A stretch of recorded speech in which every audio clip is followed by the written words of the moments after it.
Hello everyone, and welcome to the start of a new Final Fantasy game. Final Fantasy Free. And by Final Fantasy Free, I do not mean what was known originally as Final Fantasy Free in the West, which is now Final Fantasy VI, but the original OG one. So for a brief history lesson, Final Fantasy Free was released way back in 1990. It, along with Final Fantasy II, were originally Japanese releases and never came to the West. Eventually, Final Fantasy Free got a DS smartphone remake around the early 2000s, 2006 or 2007, I believe. However, it was more of a 3D remake with additional plot lines. The characters were given their own unique, distinct dialogue, and there was optional dungeons and content. As for something closer to the source, it wouldn't be until the Pixel Remaster of 2021 that we would get something close to the original. As to why I am playing this and not, say, the 3D remake, well, the 3D remake has some issues. For one, from what I've seen on Steam, it still has some glitches and stuff that can halt your progress that have yet to be fixed. It's a straightforward port from the handheld and smartphone versions without being optimized for PC. There's also the fact that, due to space limitations, you have fewer monsters per battle, but the monsters get really beefed up in hit points and other stuff, so it makes battles much more longer and sluggish.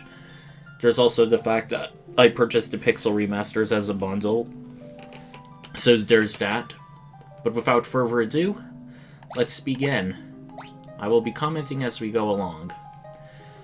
We have 4 characters. What shall we call them?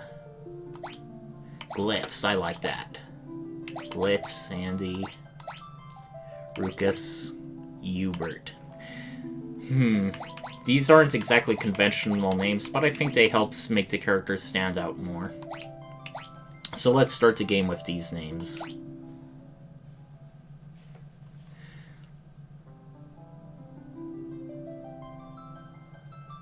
Into the silence, one of the Gulgans prophesied. The great earthquake was only the beginning. The tremors tore the land asunder. The crystals, sources of the world's light, were swallowed into the depths as monsters emerged from the chasms, now scarring the earth. Yet that was nothing compared to the catastrophe to come. Dun dun dun.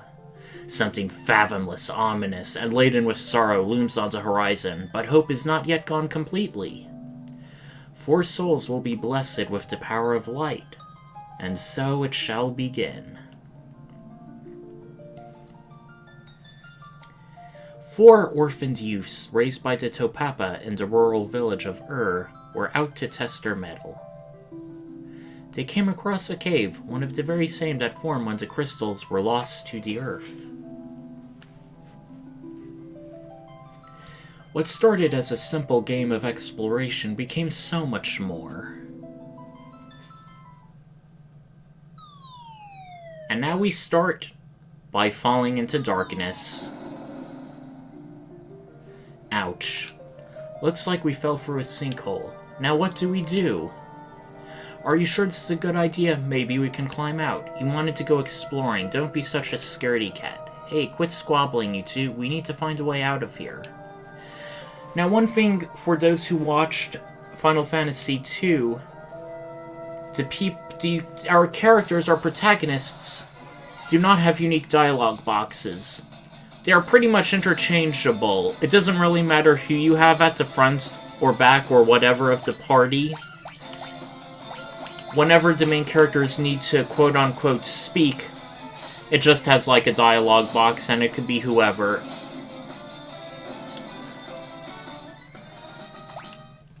So we just fought our first enemies. What were those monsters doing here? We're in way over our heads. Let's try getting out as fast as possible. So we get our controls, which are pretty much the same as almost every other Pixel Remaster. So what I wanted to say is, for those who watched Final Fantasy II, Final Fantasy III is a bit of a more return to Final Fantasy I, and in some cases an overreaction. With the poor reception Final Fantasy II got, Squaresoft said, oh, this is not good. We should stick with a formula that people know and like, and in this case, it was Final Fantasy I, which had elemental crystals.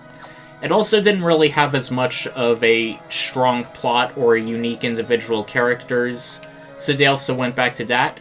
They also got rid for Final Fantasy III at least, for Magic Point, and went back to the pseudo Dungeons & Dragons spells per rest tier thing. There's something strange about that rock, now that you mention it. And this is also a little bit of a tutorial dungeon where they teach us about hidden stuff. But as I was saying, Final Fantasy III, although it sounds like it's very much a return to basics, they did do some new innovative things. A job system which will be filing out. In fact, Final Fantasy III is the first thing which introduced a lot of distinct jobs. Like, even though they were in Final Fantasy I, you had a thief class now who can steal. You also have dragoons that can jump, and this is also the very first Final Fantasy game where you had summonable monsters, which were often gained as part of the story and side quests. So they still wanted to experiment and do new things in Final Fantasy III, rather than just being like rehashed Final Fantasy I. Now, not everything in Final Fantasy III has necessarily aged well, but it's also sort of like an interesting game to play for historical purposes, to see more things that eventually became mainstays in the series. So far, our enemies in this cavern don't really have much distinction. They're really just goblins. Goblins aren't the only monsters we fight here, but as you can see, starting out at level 1, we aren't exactly that powerful. There's quite a few misses. Also like Final Fantasy II. Also, look, it's a spring, but why is it such an odd color? Oh, we see odd-colored water. That's your first thing to do? In a cave? Even your other party members are saying, don't be so sure about this. This isn't a good idea, but it's a recovery spring. It recovers your hit points and magic points, and I think it also removes status elements. Now, even though we don't really have jobs yet, we got something called job level, which is separate than normal levels. Now, I could probably better explain this, but our jobs, quote-unquote, are basically like our roles, like Fighter, Thief, White Mage, Black Mage. Onion Knights are pretty much a blank template. They aren't really good, they can't really do anything, and job levels are level up separately from your normal levels. It basically determines how good you are in a job, how much you progressed. It also affects how well you can do the certain job's special abilities. Job levels do not level up based on the strength of an enemy, but how many actions you do in combat.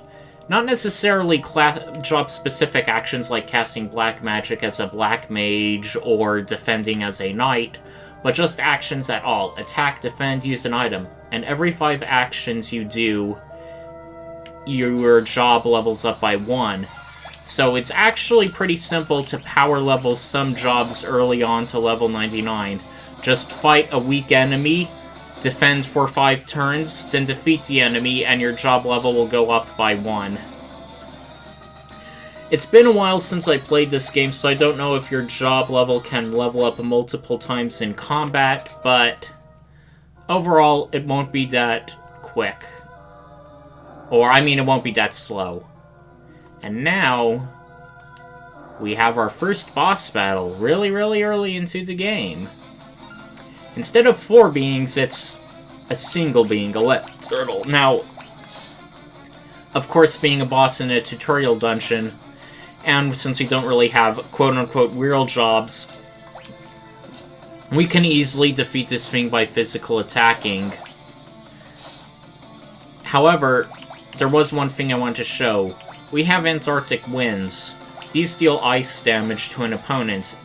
These are but one of several elemental-themed items that are one use only. And we did an awful lot of damage to it. In case for some reason you're just not doing well, or you're missing too much, they have an Antarctic win as an easy win to get out.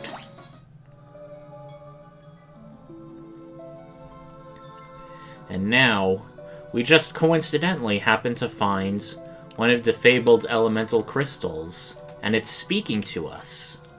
Whoa, that crystal is talking. I give unto you the last of my light, with it the last hope of a fading world. As things stand, light will soon disappear and the balance of the world will be destroyed. Accept the light into your hearts, and the crystals will grant you unimaginable strength. We have been chosen to be the bearers of our final chance at hope. You cannot allow light to fade from the world. And then, we get enveloped in a bright light. And suddenly, knowledge is bestowed upon us. The knowledge of jobs. Hooray, we're no longer unemployed. Within the light, the will of the crystal surged through them. They decided to accept their destiny. And so began a journey to dispel the darkness and return light to the world. Well, that's a pretty straightforward plotline if I ever heard of one. The young heroes received the crystal's power.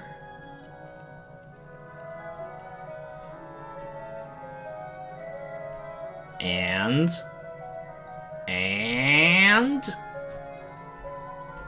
I guess that's it. And with it, the world's last light of hope. Thank you, plot. Warrior, Monk, White Mage, Black Mage, and Red Mage jobs now available. Step upon the magic cycle to be transported to surface. Embrace your destiny, Warriors of Light. Now, before we go, this isn't necessarily at the end of every dungeon, only the dungeons with the special crystals. You can talk to the crystal, and it will repeat what it said, but it will also restore your hit points, magic points, and basically get you back to 100%. Now, before we go, I'm going to talk about jobs. We get jobs in the game at various points at 4 elemental crystals. I think this first one was, I believe, the Wind Crystal, and it gave us, beyond the Onion Knight, 5 new jobs. Now, in the D-Race remake, they switched the jobs around a little. The Thief job is actually at our next crystal, but in the remake, in the DS remake, you could get it early. Now, 5 of these classes you could get, barring Thief, were the original classes in Final Fantasy I, so it's an interesting throwback.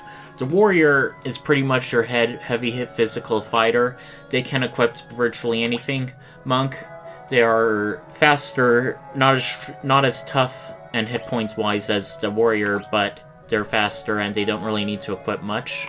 White Mage is self-evident. Cast defensive white magic, black mage casts black magic, and red mage is a jack of all trades. Now, the original classes, particularly the white mage and black mage, are useful because even though the various jobs in this game aren't always useful, throughout the game you'll always be finding new black magic and new white magic, so you could pretty much play the majority of Final Fantasy III with a white mage or a black mage in your party, and they will almost never stop being relevant. So for now, let's assign our characters.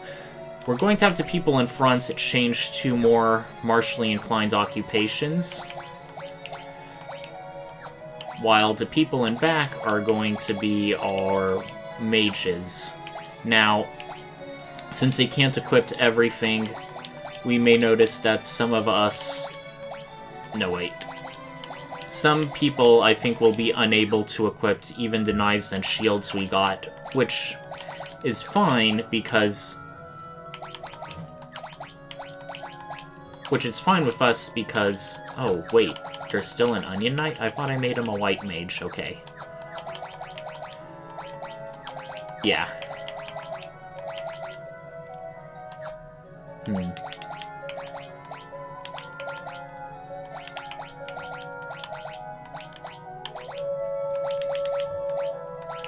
Alright.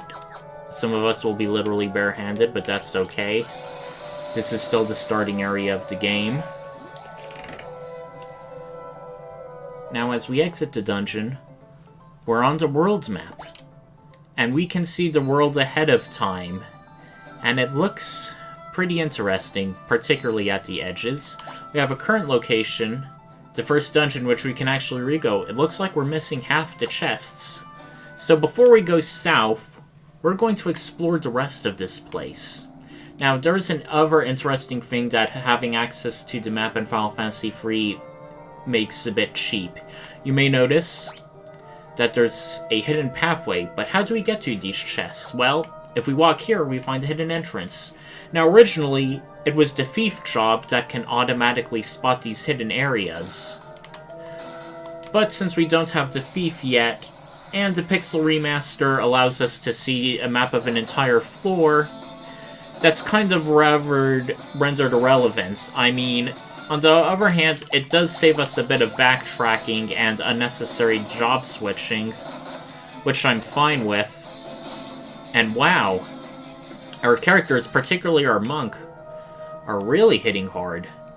These jobs are a definite upgrade to the Onion Knight in every way. Oh god. We're getting ambushed.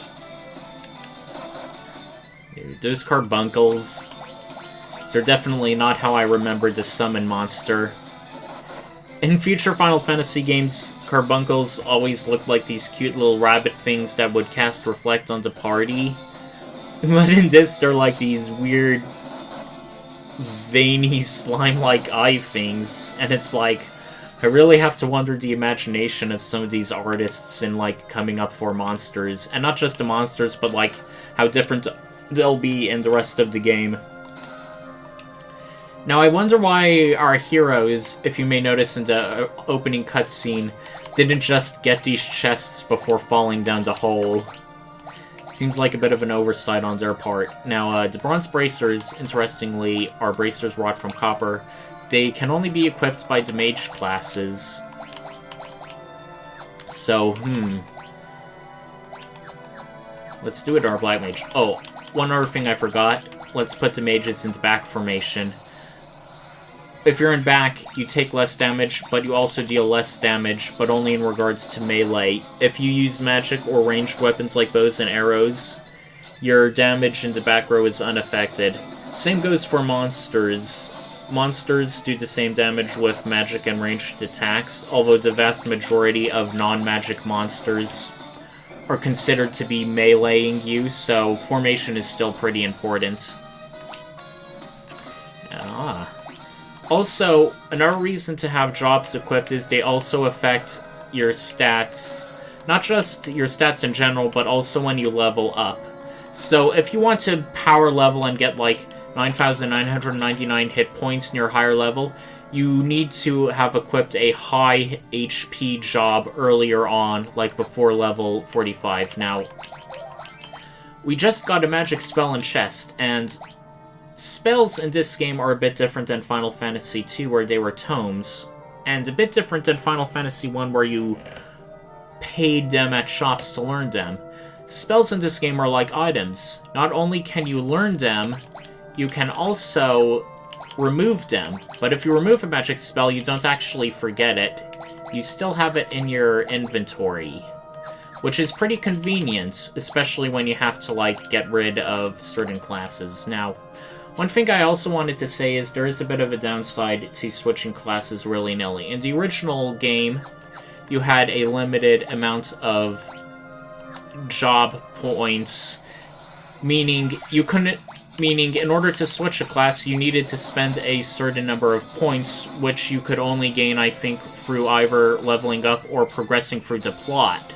So you did have to plan out your characters ahead of time rather than just sticking them with whatever job is cool. Not so in the remakes, including Pixel Remaster. You can pretty much switch freely to any job without worrying about overspending on job points and being locked out of certain jobs. But the downside is, if you're a magic-using job, and you have, like, certain magic slots, like we're currently at 0 out of 6, but if we had 6 out of 6 and we switched to, say, a thief, thieves cannot use magic, so they're all back to 0-0. But if you go back from a non-magic class to a magic-using class, like we did with Onion Knight to Black Mage, we will be at 0-0, at least until we, 0 out of 6, until we, rested at an inn, or used a tent, or got healing from a recovery spring. So, particularly during dungeon crawls, if you want to have someone be a magic-using class, you want to stick them to being magic users. Particularly because I think in this game, you don't automatically you can't automatically buy, like, 10-cent Phoenix Downs at shops. I think you only find them via items. So that kind of makes the game a bit more resource cautious. Now, I just want to show you the overland monsters aren't really much different than the ones we fought in the dungeon, at least in this section. They will be getting different as we go further south, but right now, let's go back to our hometown and home village and share with our friends and family the news. Why, if it isn't you four rascals, where are you running off to? What's that? Saving the world? Aren't you getting a bit old for make-believe? Wellspring water from the sanctuary can restore the health of those who have received the life of the crystal, even from the brink of death. Ah! They're tying the spring to the later plot and stuff. King Sasune's castle lies to the west. He rules the region surrounded by the Parmini Mountains, including this village. I like how, at least in this game, since you all come from this home village, people aren't like saying, "Welcome to the village of like they did in the other Final Fantasies. To the south is the town of Kazas, but no one ventures out that far since a great earthquake. Word has it that the route is overrun with monsters. If you want to use an item, just select it from the list of my heroes. Why not a potion on me to try it out?" This is one other new thing that the Final Fantasy III introduced. You can give and use items at certain contexts in the game, even if it doesn't, like, automatically do it. In this case, we did it with the old man who gave us Echo Herbs, which are a bit less useful than potions, but I felt like showing it off.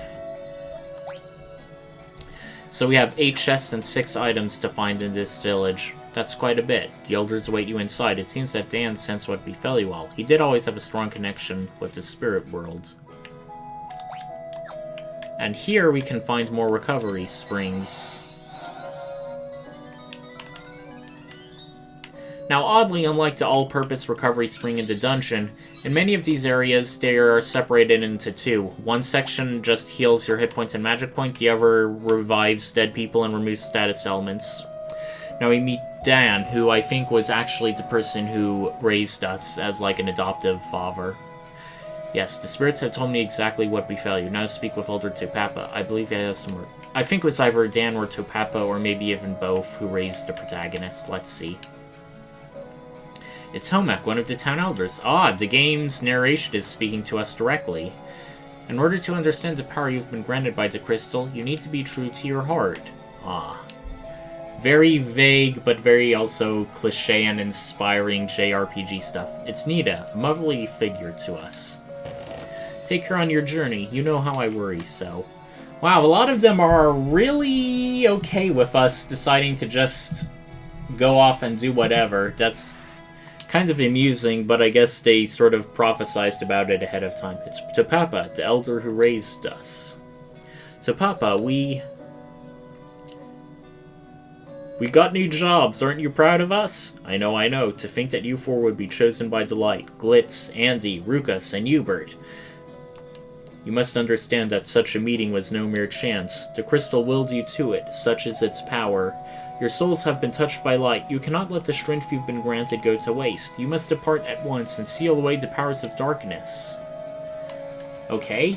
Thanks for that sort of vague, semi-helpful advice. But we'll take what we can get. Anyway, one other thing I wanted to point out that's interesting in Final Fantasy III. In the DS remake, not only did they give the characters distinct-looking sprites beyond just being the Onion Knight and names and backstories, the first dungeon you were only playing as one character, Lunef. you would recruit two other part of your classic party members in this town, in the village proper. The fourth person was got over in King Sasune's castle. He was one of the palace guards and not one of the original villagers. So that's kind of an interesting thing that the DS remake did. You should never leave home without a spell of cure. I saw one just shed deeper into thicket. Careful though, there are monsters along the path. So that's an interesting call out. I'm picking flowers. Can we find anything up here, I wonder? Please move to the side, little girl. I have to explore every tile and every pixel. Okay, I'll come back for that later. And here's a secret area. Oh my, you're a tenacious bunch to find me in here. Tell you what, I'll give you my secret potion stash. Just check the well. Okay, that's pretty funny. In Final Fantasy I, you can check wells, but you couldn't necessarily climb down them. I also don't think that you could do this in Final Fantasy II, but I think there were some other game or JRPGs like Dragon Quests where you could go to secret areas if you inspected the well. So I think that's sort of like a callback to that, or like an homage to the other JRPGs. Are you heading on a journey? Well, you should rest us, and don't worry about payment. Tonight's on us. Ah, I like that. Not only are we like distant foreign travelers, we're pretty much known to everyone in this town, so they're nice to us and give us like free lodging. Hey, look like you can play piano. Give us a tune. A big old boulder-ish blocking the valley, so I can't get to Canaan. Nothing left but to drink away my worries. And this bartender we oddly cannot speak to.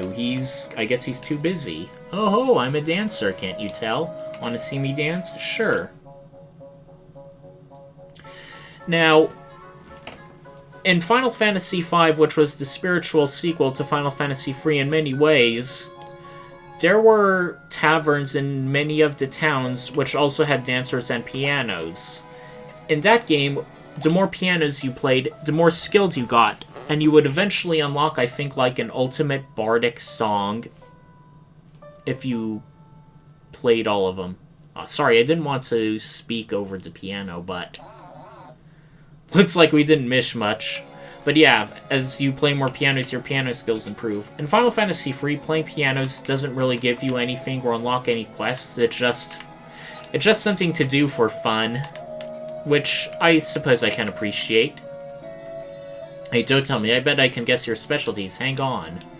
Warrior, monk, black mage, and white mage. How'd I do? Huh. Pretty good. Then again, we are dressed for the parts, so it's not like we were hiding it. Also, a funny thing in this game, you can interact with flames, but in almost no case do they actually give you anything positive. It just hurts. Well, it doesn't actually even hurt you, it just causes you to go ow. So yeah, it's kind of funny seeing those not necessarily needed details, but they're there nonetheless. Not here. Ooh! We're actually fighting in the hometown? Now that's new. Oh, I forgot to equip Hubert with magic, but then again, I guess none of us are poisoned, so we don't need to. Now, just like in Final Fantasy II, we can have spells to either single target or multi-target. Unlike Final Fantasy II, multi-targeting did not dramatically decrease damage of certain spells. I'll show it off to you once I get one. Like, I think it causes, like, multi-targeting in Final Fantasy II causes spells to be 5 to 10 times less powerful, but I think in Final Fantasy III and future Final Fantasy games it was merely just by half. And now let's check the pots. Okay. Antidotes. Can't check the rest. See that candle first to the right? It's actually the switch for a hidden door. You better not be trolling us, old man. I don't want to get my hands singed. Welp. Thank you for telling the truth. I like how even early on in this game, they're teaching us about, like, secret rooms and stuff like that. Ooh. We got an awful lot of stuff. Right, we have poison up here. Let's see what people can equip.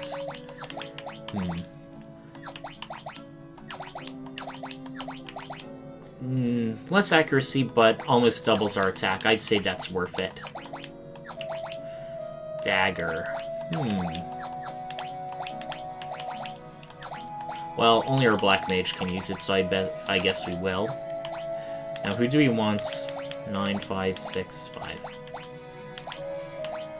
I suppose we'll give Deliver Army to our monk. Our marshals are in front, after all. Now, let's see if there's anything in the pond here. Yep, there is. Oh, one interesting thing is when items are hidden on the ground, you can't actually walk over them. Like, see what I'm doing right now? And I turned right to see the exclamation point. That's an interesting way on showing you that there may be something hidden if you can't actually step on a tile that looks like you should be able to step on. And I like that. It's a neat little touch for the game. Helps reward exploring. I shouldn't have double casted sleep. These people will be dead soon enough.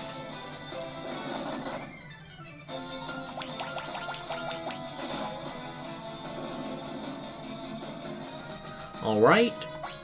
We're making some good progress. Oh, the girl's out of the way. Quick, quick, quick, quick, quick. Yes! Got it. Okay, now let's see how well we are. We found everything in Ur. That is good. Before going, let's see what they have to sell. What can I do for you? Dagger? Huh. Weird. We have a longsword, but it's saying it's better than his attack. Oh, I think I know. Okay, that is weird. The dagger actually decreases his attack, so I don't know why it's saying up. Maybe it's up for accuracy, but that is a bit counterintuitive. Let's buy a staff. Also, another thing that our game does is for ranged weapons, they come with arrows, which are purchased separately. Now, whenever you have a bow, the arrow is equipped where you would normally do a shield. In the original game, ammo was limited. If you ended up using all of your ammo, you can't use the bow.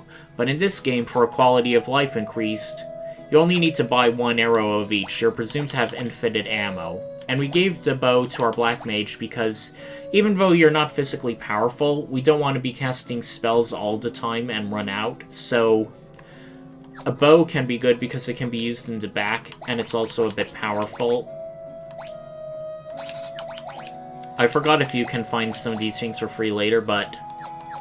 Oh, I think I double purchased the staff. Well...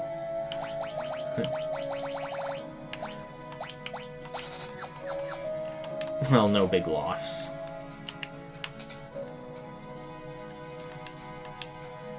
Lever shield, lever armor, lever cap, lever bracers, bronze bracers. I don't think we need to particularly worry about getting some of these. Let me look up ahead of time to see if I can get some of these things for free later. Because, you know, I do at least want to be frugal. One other thing I like about this game is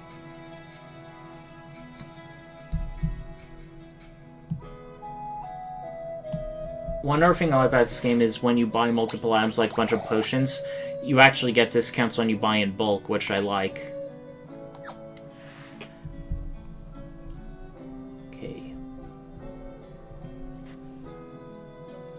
Okay, so it looks like none of these things we will get for free later, at least not anytime soon, so... Wait. Never mind. Items and brackets can be found for free, so yeah, we don't need to necessarily purchase anything, at least not yet. Let's see if we can find the item shop. Is there an item shop? Oh, it's the inn. So before going, we're going to get some eye drops.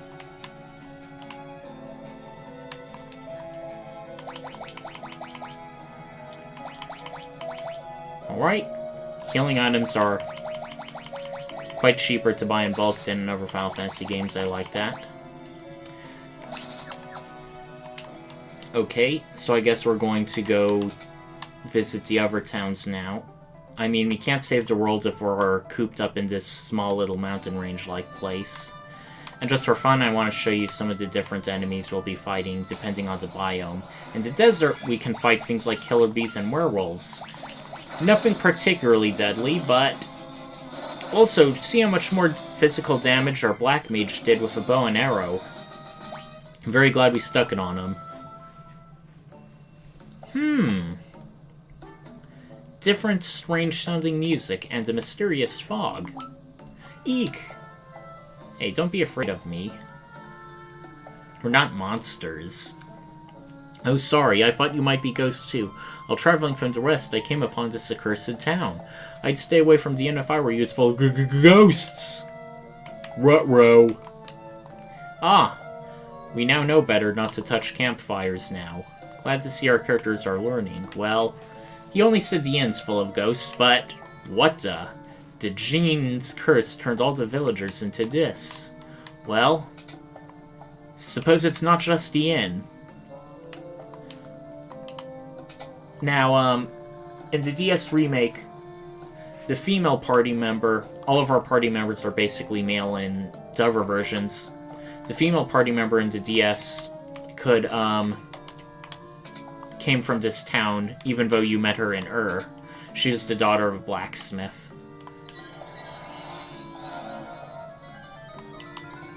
And we have a recovery spring. Well, he said the inn specifically, so maybe there's some interesting features around. Ah. Okay, a potion. Clever. Ha! They're even 2D when they walk to the side, I like that. Only a mithril ring made here in Kazas can contain the Jinn's power. That's why the Jinn cursed the town.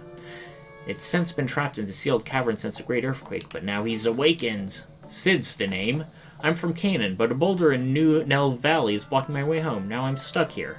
Figure I'd spend the night at the inn, and then this happened. When's my wife gonna say? Say, wanna take my airship for a spin? It's parked under the desert to the west of town and return. Think you can do something about this here predicament? Wow! Now, in Final Fantasy III, it looks like we're going to get an airship much, much earlier than we did in 1 or 2. That's pretty funny. Also, once again, we are now starting to see Sid becoming an airship guy in the series.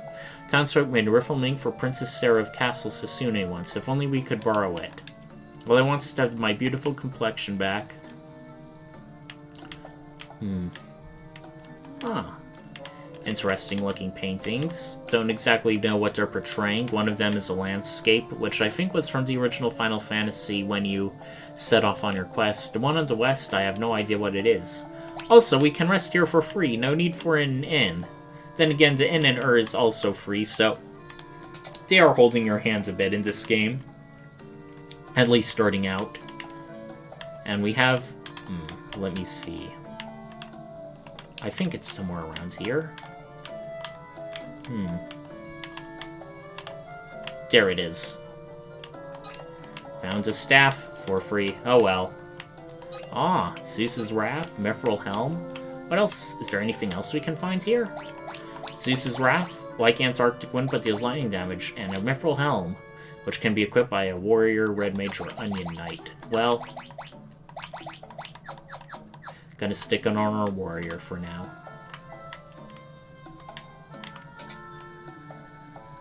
Now, what here is this place? Looks like the blacksmith's area.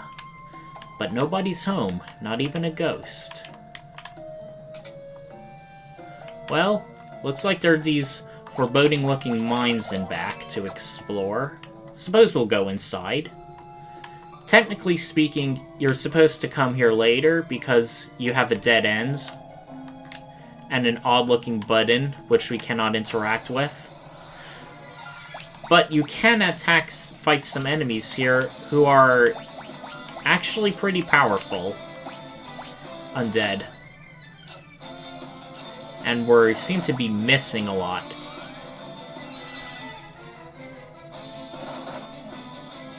And they're doing quite a bit of damage. Well, let's hope our white mage saves the day.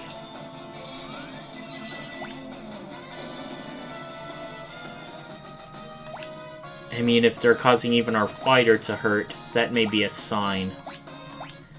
As much as I'd like to power level here, I think it would be more prudent if we save this place for later. So let's get out of here.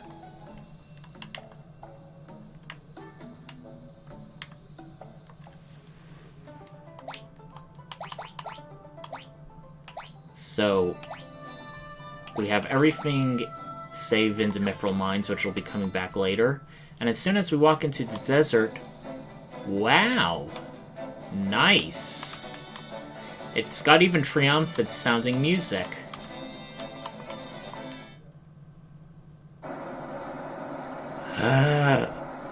We're not even an hour into the game, and look!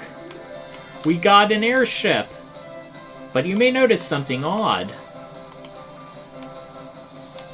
We can't go over mountains. I suppose we can disembark here, but... there's not really much places we can go. So much for that. On the other hand, we have an airship. And we can avoid random encounters while in the air, but we want to level up a bit. Let's go to the castle and see what's up. The creepy music and fog are here too. The Ginge curse turned everyone in the castle into ghosts. I was only spared because I had a mission at a time. If we had a castle ring, a mithril ring, we would be able to seal away the Djinn again. Kazas is the only place where they can craft such a ring, but with the curse... How can we hope to find a mithril ring now? That's unfortunate. And in the DS remake, this was where you'd find our fourth party member, who I believe was that actual guard who happened to avoid the curse. He even came with his own name and stuff. Jin's curse did this to me, to all of us. Oh, what shall I do? Well, let the heroes save you. It's pretty much par for the course. Jin's curse did this to... Okay. Are they gonna tell us? Yeah, they're gonna... I think all their lines are gonna be the same. At least the ones in the town had unique dialogue. I suppose they were on a actor budget. Okay. Looks like we'll have to go further north in order to find how to go here. But wait! You can actually... The secret areas are telegraphing themselves. See those white stripes on the wall? Woo! Nice. Money, money, money. And a wellspring, which we cannot interact with yet. Odd. For now, let's keep going further in this mysterious place. A lever shield and blizzard spell. Does anyone else need a shield? Nope. In case we change classes. So it looks like there's only one more way to go. And that's the main non-hidden entrance.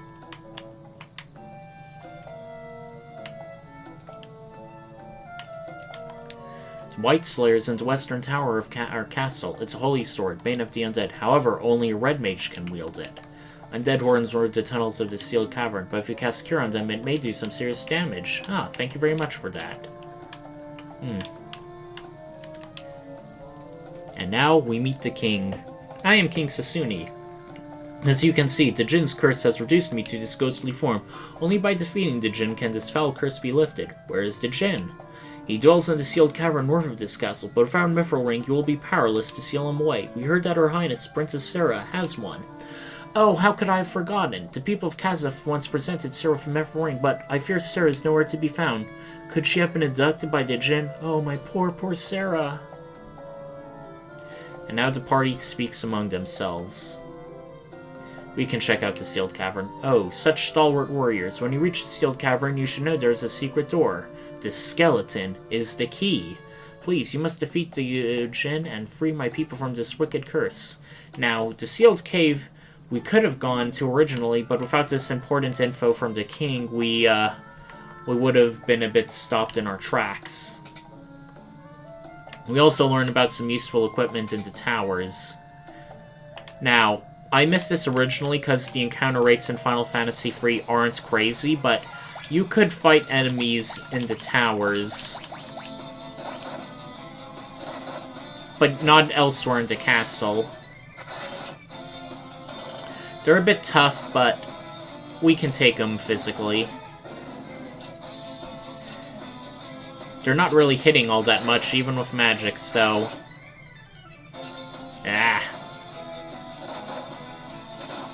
I may be almost frustrated enough to cast Blizzard if they keep missing.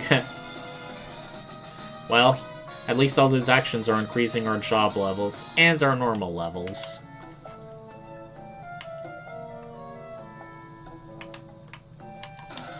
High Potion, Holy Arrow. That'll be useful, given all the undead we seem to be encountering lately.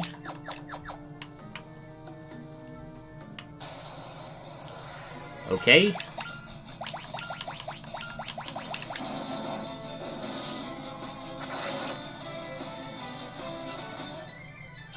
You can see why I bought a bunch of those eye drops. They're casting blind spells out the wazoo, but thankfully they all seem to be missing. Nice to know the monsters so far in this game suck almost as much as our accuracy rates. Now, before we open this, we want to make sure our party is rested. Because it's guarded by a griffin. No special boss music, but it is going to be a bit tougher than normal, so... Okay, that was a nice bit of damage. Oof.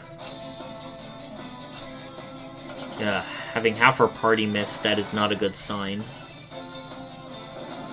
Well, at least our Black Mage took it out in time. White Slayer. Now, White Slayer, like what they said, can only be equipped by a Red Mage. Now, I may be tempted a bit to try and change to the class eventually, particularly if I'm having a hard time, but right now I want to keep my party consistent for the time being. And since he can't do much, we'll just have Hubert, our White Mage, defend. And heal people if they get too low. Okay, it looks like Andy definitely needs some help.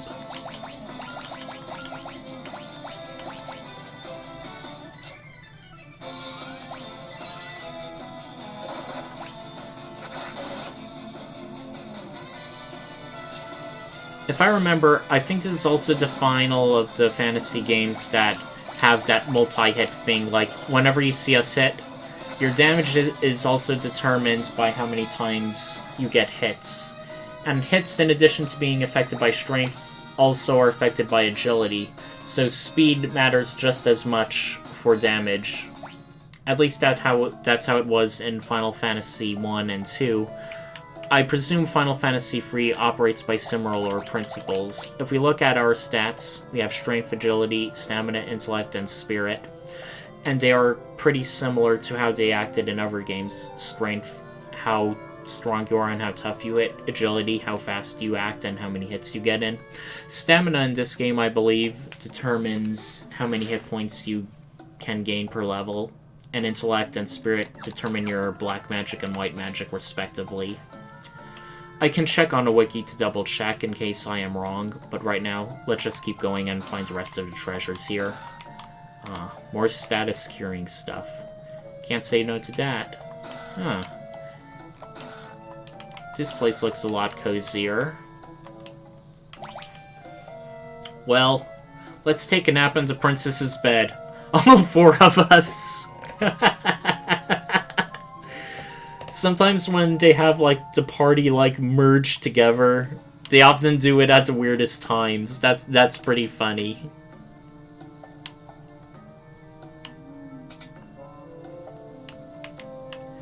And we have a set of steps in back, but where do these lead, huh? Nowhere, apparently. And it looks like we found all but one chest and item in this place.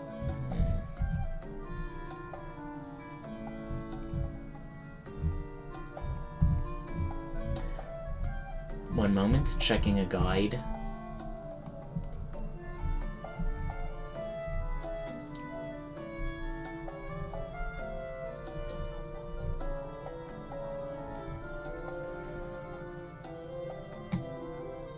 Okay, I see where it is. There's yet another hidden passage I happen to miss. A hidden passage within the hidden passage. Ooh.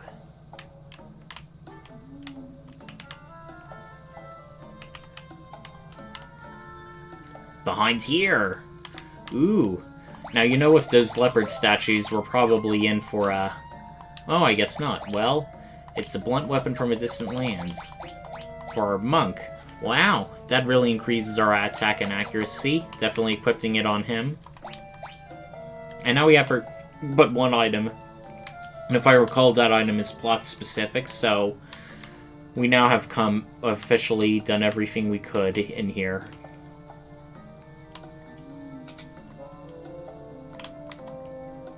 Okay.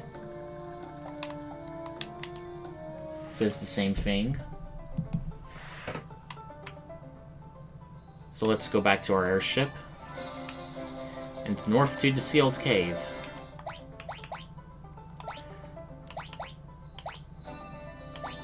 Alrighty, we're now going to be doing that whole classic save game and multiple slots deal. These two things are a special game, so I don't mind saving over these. We're not losing anything irreplaceable. And one step in, we're already finding some undead. Oof. Well, our black mage with his holy arrow should be good. Our warrior ain't looking too hot. Okay, he's looking a bit hotter now.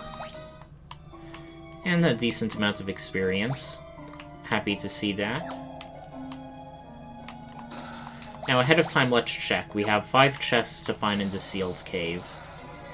Oh, and we aren't just fighting undead here, we're fighting cursed coins. Huh. Well, I hope they give us a lot of gil for defeating them, because they're literally money monsters.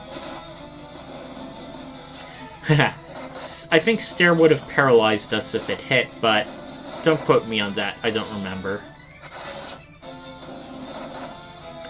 We are doing a decent amount of damage with our black mage. And we haven't even used our spells yet. Ooh. I don't like the way those larvae look. Weird, semi-solid blue wind things.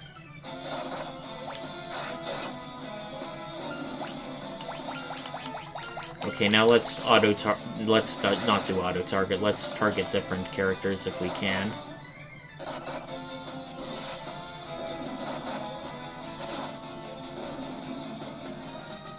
Alrighty. We're making quite a bit of progress in this game. We already have a cure.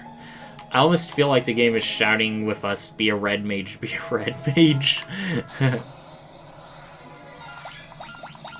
But not yet. I think we still got this, boys and girls. Okay, now that was a nice amount of damage we did. 500 gil. Now, the skeleton's the key. And who is this? I am Sarah, Princess of Sasune. Your Highness, what are you doing here? I am here to save my subjects, but I fear I cannot find a clear path through the monsters. Thankfully, my mithril ring spared me from the Jinn's curse. Nevertheless, these caves are dangerous, Your Highness. You should return to the castle. I will not. I'll forge ahead alone if I have to. No, you ain't.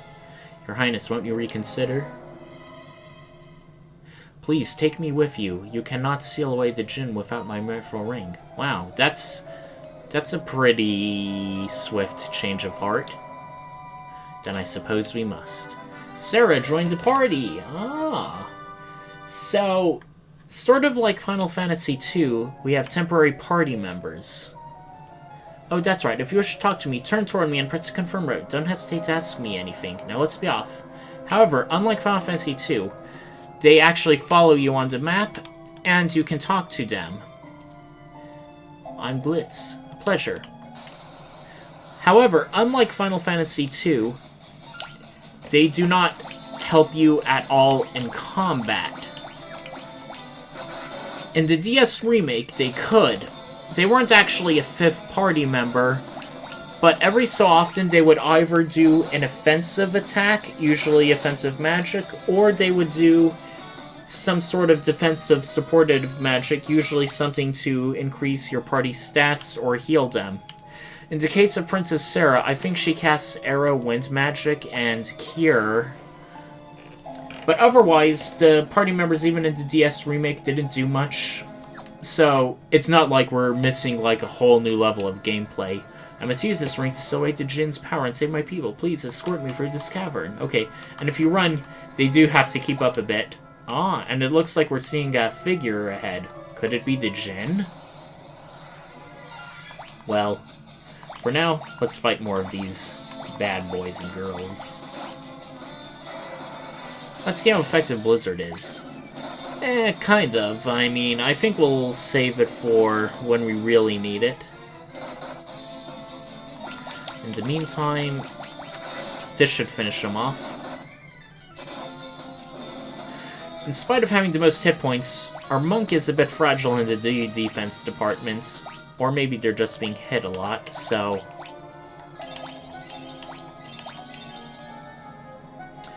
Already our party, even though they're wildly different classes, have very similar hit point values. Another Antarctic wind. Pleasure. Ah, these are Revenants. These are actually one of the two zombie class enemies in the game. When I say zombie, I don't mean undead in general, but ones specifically with this sprite. The other zombies are found in one of the two towers in Castle Sasune. But I think they are very rare to encounter. I remember, like, in order to feel my bestiary, just going around this cave for an hour just to find them. So it seems quite fortunate that we were managed to find them in this playthrough. And, wow, talk about a short dungeon. We're almost to this last area. You know what, I'm tempted. We have 8 more castings, or 7 more after this. We should be able to do it well.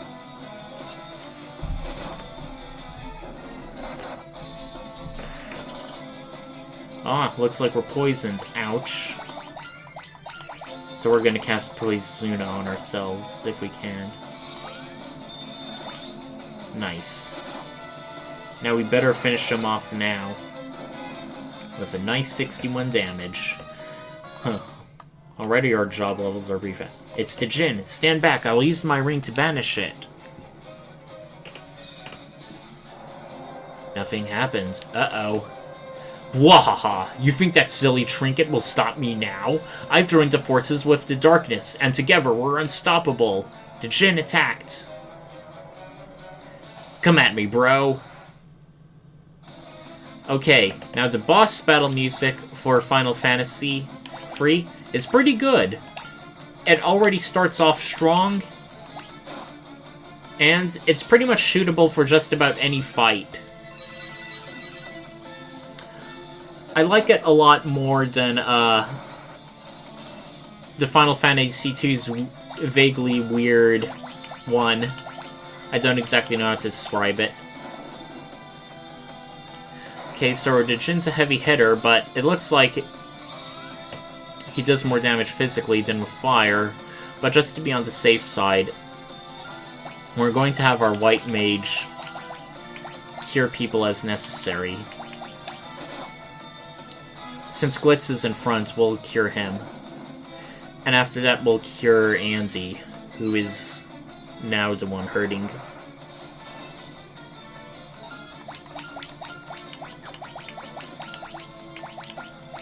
Hopefully he won't be targeted again.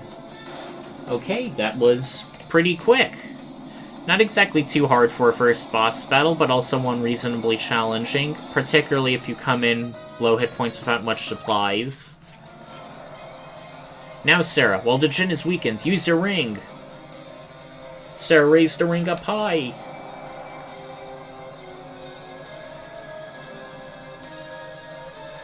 And... anytime now, Sarah, anytime now! Thank you. The djinn dispersed like mist. The ring's power sealed him deep within the cavern once again. Thank you so much. I would never have been able to seal away the djinn without your help. All that remains is to cast this ring into the wellspring in Castle Sasuni, and the djinn's curse will be listed. For now, I'll use the ring's power to warp us back to the castle. Ah, convenient way to exit the dungeon, I like that. And we warp into the exact room we need, also super convenient. Now, if only we could teleport like her.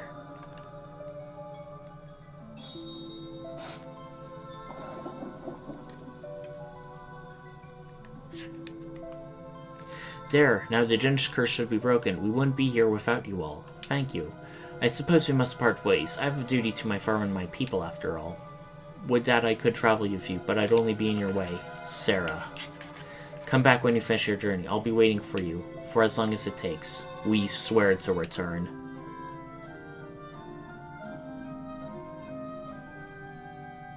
Aw, they even have sad music when someone leaves the party. But we have happy music now. Now, whenever you do some important task in this game, you will be hearing this music quite a bit. It's usually after you solve some region, location, or town's troubles, it starts playing all triumphant like this. Ah, we have a magic canoe.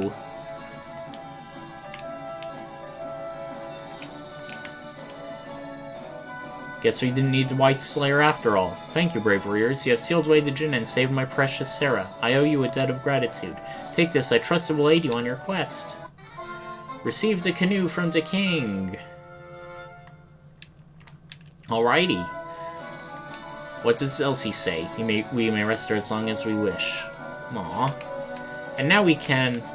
wait, can we use these? I guess not. I guess it's just fancy water up here. Now, before we go, we still have the Mithril Mines. Everyone's very happy and congratulatory towards us. I like to see that. The princess missed you. Her room is at the top tower to the right. Well, I suppose we can pay her a visit now.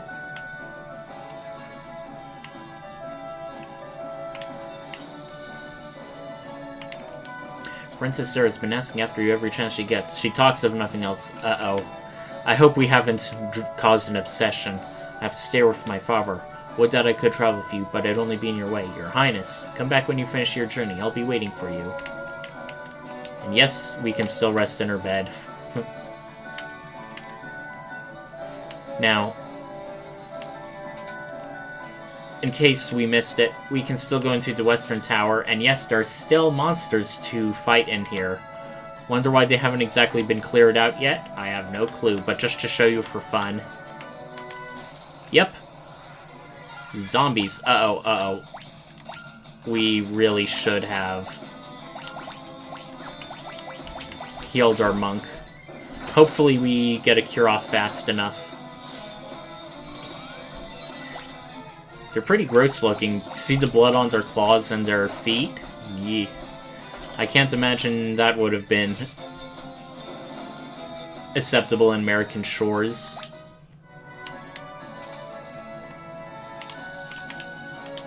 Okay, soldiers all say the same thing.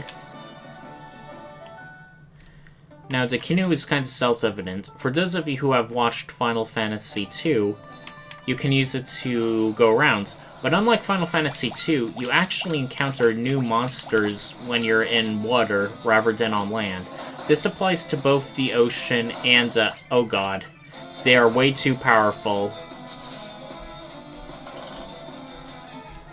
If this one's still alive after Blizzard, I think it may be a good idea to flee. Yeah, that was not a smart move on our part.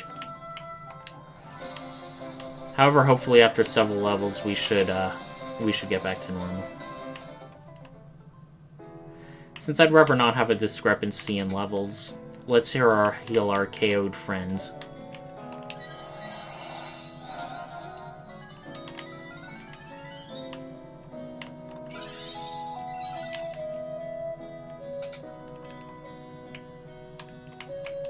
Does anyone say anything new? No. Still the same stuff. Well, there's not much else to go to, so let's go back to the Cursed Village. Ah, everyone's happy here now. Ah, and we're seeing Sid now, who has his own unique sprite. But you're glad you had my airship, huh? I'm just happy it's used for a good cause. Well, we only really needed it to cross a lake. Mind if I ask another favor? Can you get me back to the Mrs. in Canaan? Please, she's been waiting a mighty long time. Ooh, new temporary party member, Sid. Sid, if I recall, in the DS version, could physically attack and use fire. Let's talk to him a bit. Sid's the name, maybe you've heard of me. I'm an expert of airship craftsman, I'll have you know. Mrs. waited for me back in Canaan. To wait to Canaan's block by Boulder in El Valley, I can't get home.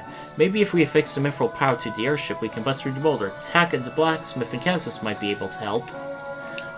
I like how he had to go for 4 lines of dialogue to find this out. Thanks to you, I'm back to normal again. I feel fit as a fiddle.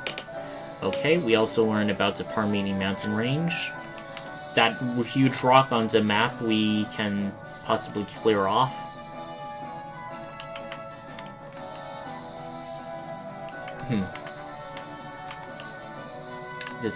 Okay. This should be the blacksmith area. Let's speak to him. Alright, Sid's calling in a favor. That must be one big-ass boulder if even an airship can't fly over it.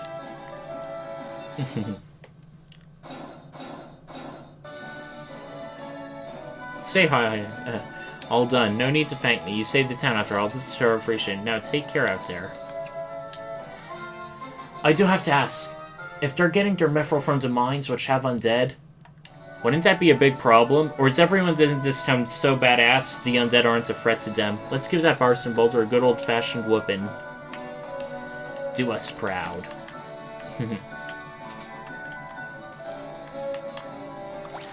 Hold on while I check some stuff.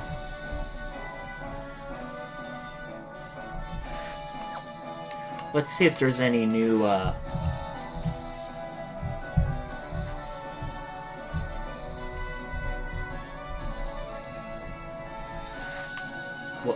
items to think. Ah, fire, blizzard, and sleep. Well, let's buy a fire spell for our trusty black mage. Now, you may notice there's only a limited amount of slots we have per magic level, free to be specific. Fortunately, we can equip and unequip spells willy-nilly. Also, I don't think the weapon shops have anything particularly new or fascinating, but just in case, let's see. Mithril knife, mithril rod. Well, it says there's no need to purchase these weapons because they can be obtained elsewhere, or at least weapons in brackets. Let's see.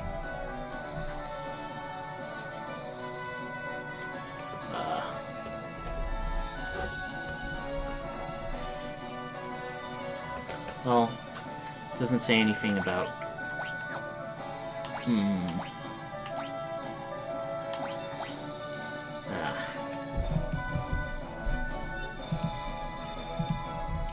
Sorry for all this checking.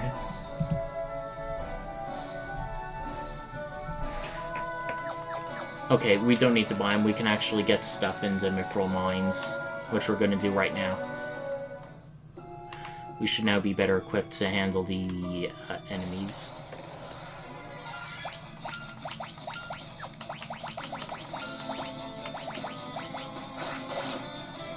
Alright, we're 1 or 2 shotting them.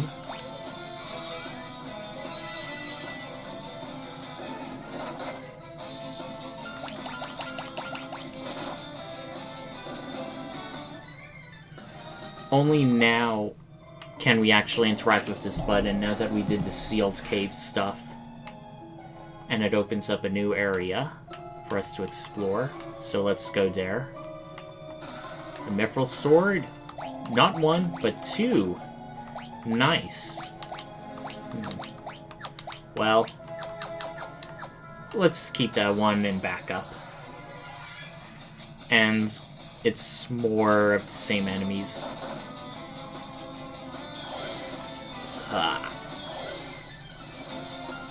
Okay. I think this is also the first Final Fantasy game which has back attacks, which, in addition to being a normal ambush, it switches out our party's rows, so we definitely want to take care of that as soon as we can. And also the sleep spell, unlike Final Fantasy II, as soon as someone gets hit physically, they wake back up, which is pretty convenient for us.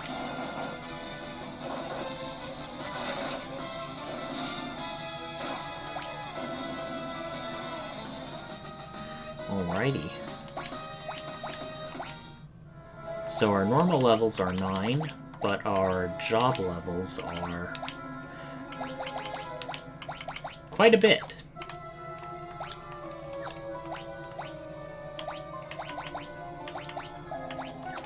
Looks like all the items and chests we've got here in the region, so I suppose there's only one way forward now.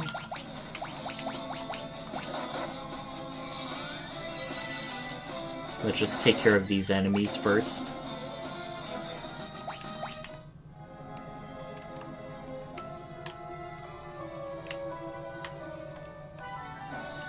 Yay, more victory parade music. And that mysterious traveler is gone now. Oh well. Now we should have a new and souped-up airship. Here we come, Boulder! And...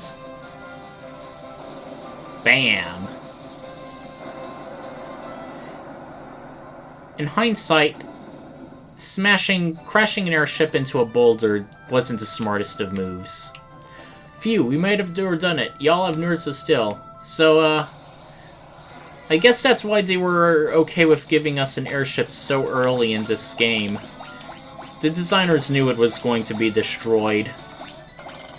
And it looks like we've now just unleashed a bunch of new and stronger monsters into the Parmini mountain range.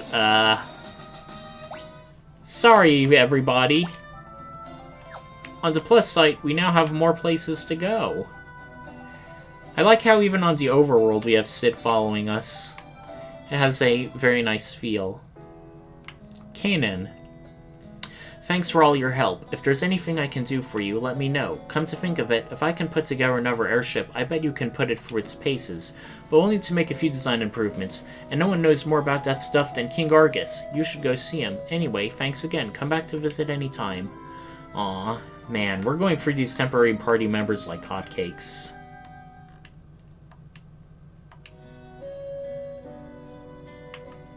Bye, Sid. Aw, I like how he turned to us briefly before leaving. Even though it was brief, he appreciated our time together. Never been myself, but they say there's a gnome village in the forest down south. I'm tempted to go and sleep, but right now, we aren't exactly in dire need of that.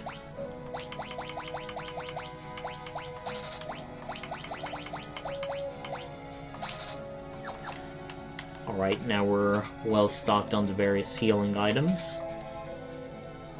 Let's go in Sid's house. Or someone else's house. Oh, Dish, I'm so lonely without you. Aww. You traveled south to Dragon's Peak, where the dragons roost. I miss you so. Wow, that's an interesting line of conversation that people in real life normally wouldn't say. But thanks for the oddly detailed exposition.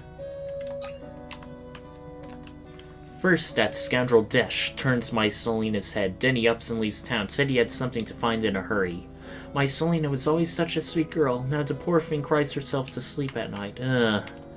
I can't help but feel that this Desh guy is someone who's going to be important later. Now, as for the mallet, it's an item that can shrink and unshrink a target. It's not a weapon. It just cures the mini status.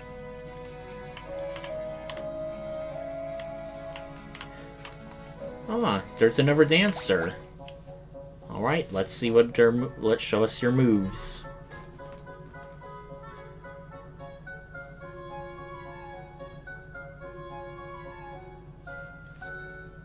Ta-da!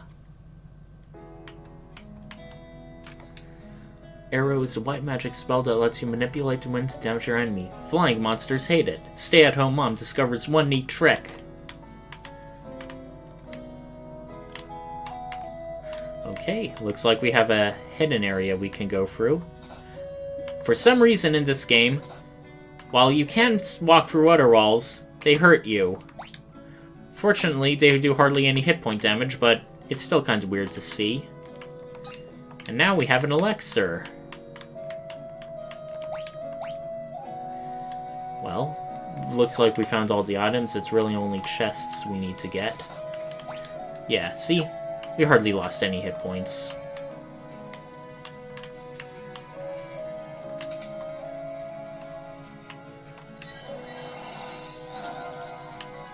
Well, no one was KO'd. If you used a mini-spell, you can turn into a gnome-sized version of yourself. I sold my last one to a young man named Desh. Now, while you can cast mini on enemies in battle, there are reasons you may want to cast it on yourself, like getting into small areas a normal human-sized person cannot go into. A traveler named Desh wandered into town recently, but he seemed to run. I'm not sure where he was headed. Now let's see Sid's house, way in town and back. I'm glad you stopped by. You see, my wife fell ill while I was away. Oh, come on, honey, you'll pull through. Oh, if only I had elixir. Ah!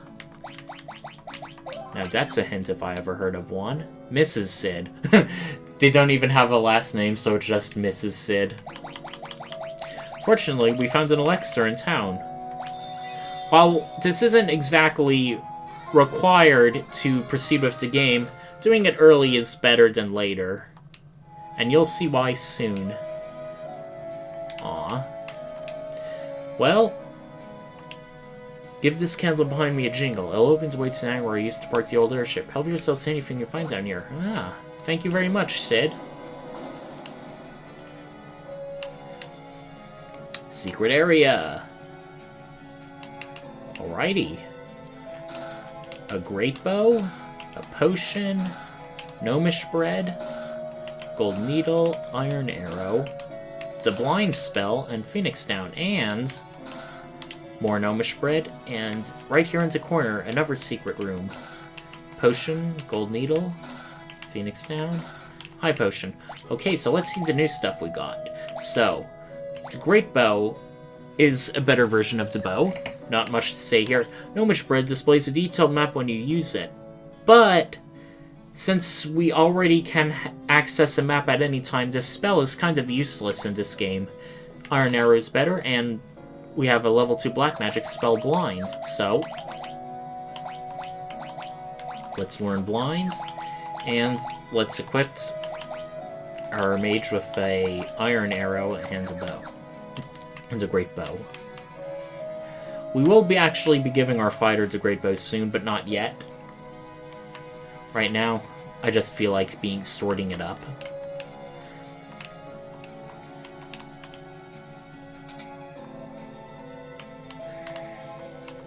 Now, hold on while I check the items.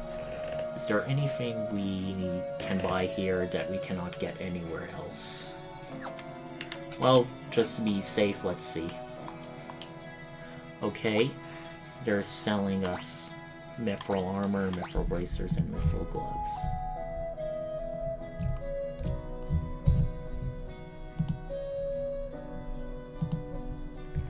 One moment. Okay, we definitely want mithril armor and mithril gloves and mithril shield, but not a mithril helm. And mithril bracers, we can actually get those later.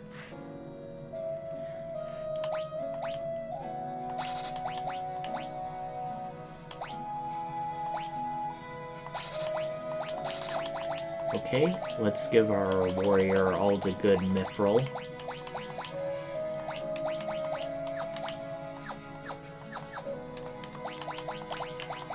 Wait. Yep. There we go. Now let's go to the weapon shop. It's to the right here.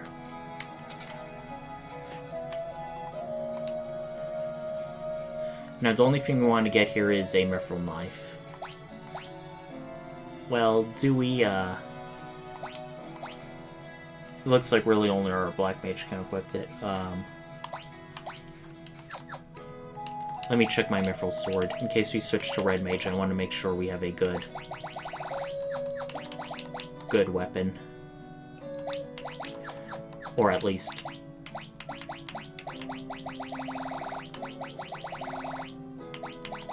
Okay, Onion Knight and Warrior. Okay, it's a warrior-only weapon. We probably may want a mithril knife.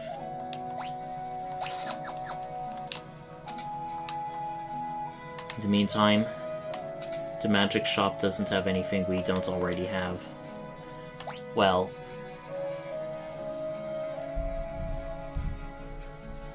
we're gonna get Thunder and Poison. Blinds we already have. Same for Cure.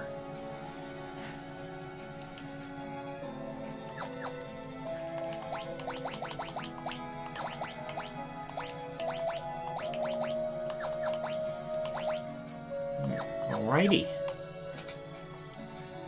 We're all nice and geared up. We are a bit low on magic, so let's sleep it off.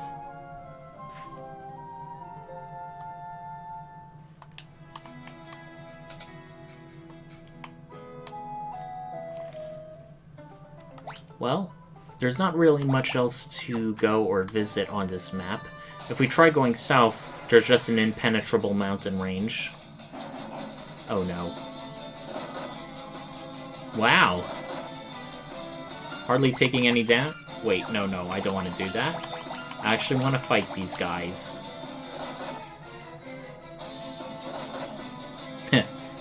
So much for these mighty feud berserkers. We probably want to get rid of the Basilisk if we can. And we're probably going to stick to using our level 1 magic. We have just so much more.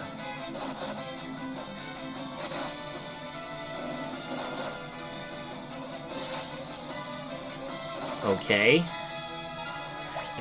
Our monk is already outstripping our warrior in damage.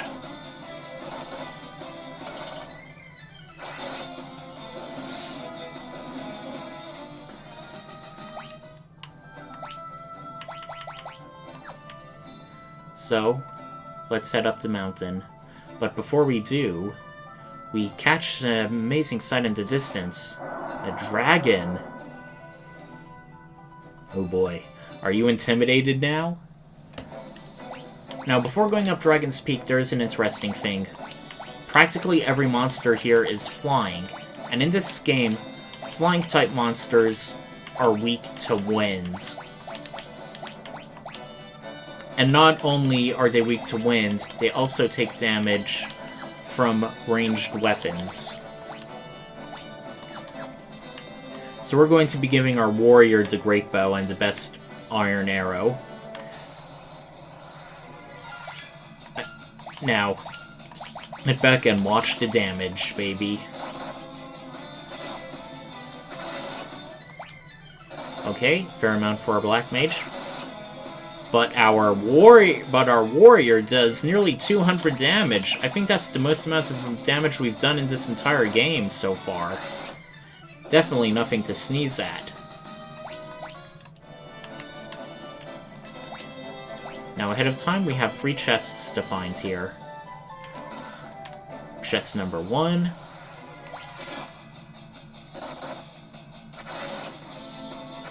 Yeah, I should have attacked the other one.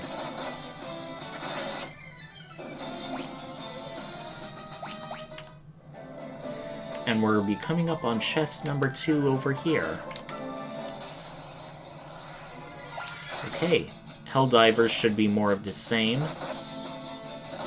Oh no. They can turn us to stone on a hit. That is not good. And they also seem to have an awful lot of hit points, too.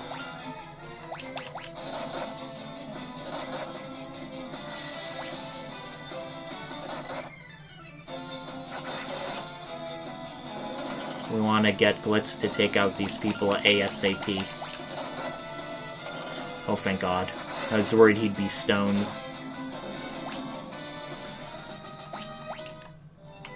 Whoops, I guess we should have gone up here first, but no biggie. Okay, we now get a white magic spell, Arrow. It is a 2nd level spell, and interestingly, it is one of the few offensive white magic spells. It's wind elemental, so it would do a lot of damage to these creatures, but since we can only cast them twice per rest, we want to save them for now.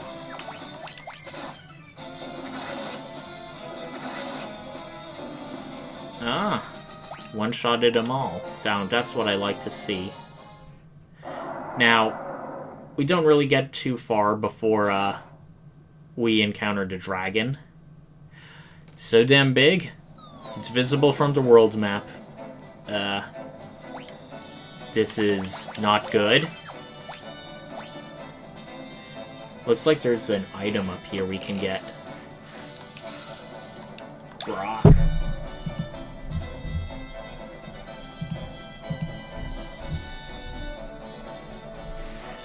Well, looks like we're meant to be dragon food. But you may notice in the corner an oddly moving patch of nest. What is it? Rustle.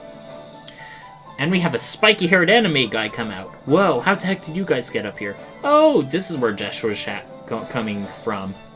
Wait, don't tell me, you got captured by Dragon too, didn't you? Ha, losers. Ugh. I definitely got some jerky vibes when I first heard about him. Dash Rich coming from Dragon's next meal. Touche, I guess you're right. Ha ha ha, my name's Desh. I'm Blitz. Ah, they have the first party members say it. Gotta be upfront with you all, I've got amnesia. Can't remember a thing except my own name. I know that I came up here for a reason, I just don't remember what it is. That's, pretty oddly timed amnesia. We don't stand a chance against it. We gotta run, run for your lives. Okay. The game is very obviously telegraphing us that we cannot win this battle at this point in the game. And seeing its name, we can easily see why. Bahamut. This isn't the first time we see Bahamut. In Final Fantasy I, we met Bahamut as the leader of the dragons who would give us a quest. But this is not only the first time that Bahamut appears as a monster to fight, he will also be the first, yes, summoned creature we have in the Final Fantasy series. No, I don't really consider that a big spoiler, because, you know, Bahamut's summon status is a big thing. This game is also the first to give us a bunch of jobs, too.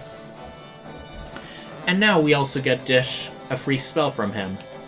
Ah, and now we have our third temporary party member. Even though they said to run, we're still in the nests and just having a casual chat. I guess Bahamut lost interest in protecting his own children. Well, I suppose it's due to the limitations of the game.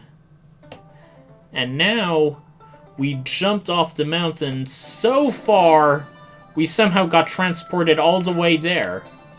Now, let's talk to Desh and see what he has to say. I heard a man in Canaan that the gnome village is supposed to be around here somewhere. Oh, but we can't find it unless we're all miniaturized. Looks like you know what you're doing. I think I'll come along. Okay? I still want to continue. However, there are some things I need to attend to. I should be back shortly. Probably a minute or two or most. But until now, we're going to take a short break. See you all soon.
Hello everyone, we are back. Fortunately, that did not take too long, so we can continue. Now, I think we will be continuing for another 30 minutes or an hour. Interesting music.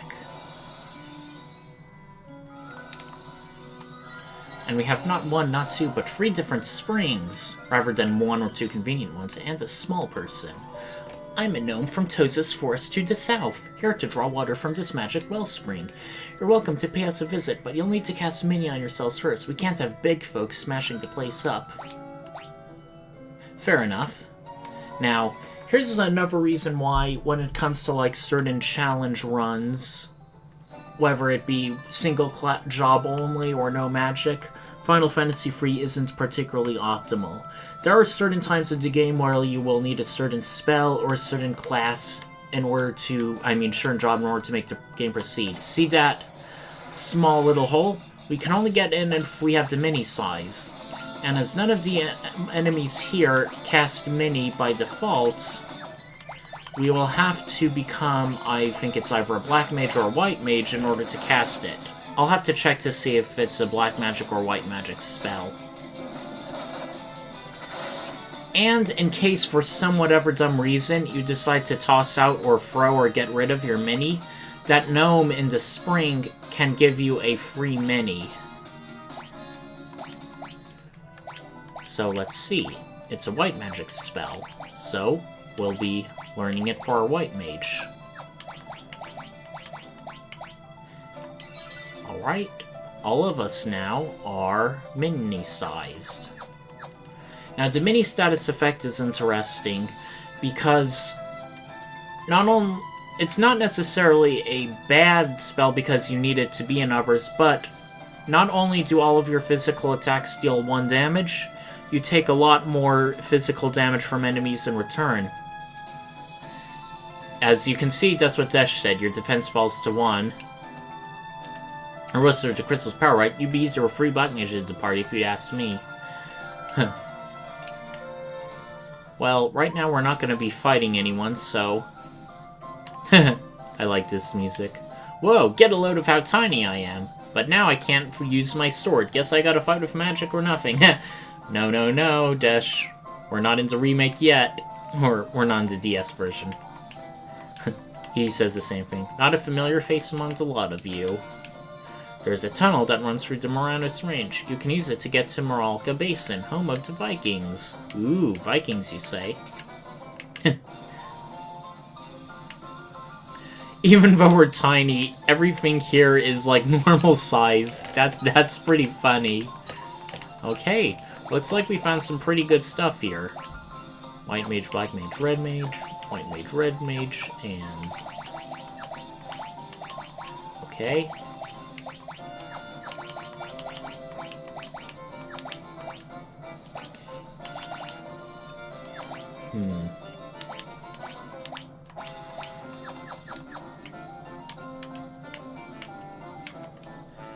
I need an antidote. Oh, we have plenty of those. Here you go. That hit the spot, something I ate really didn't agree with me. You saved my life. In return, I'll tell you about a shortcut to Moralka Basin. Just take the stairs over there. They lead straight to the secret tunnel. Yay! That was fast, but we're not going to go there yet. We're going to explore the rest of the Gnome Village.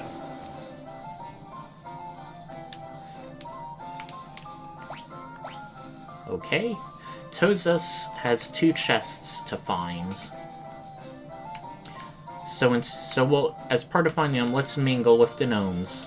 Dr. Shilko knows all about the tunnel to Moralka Basin.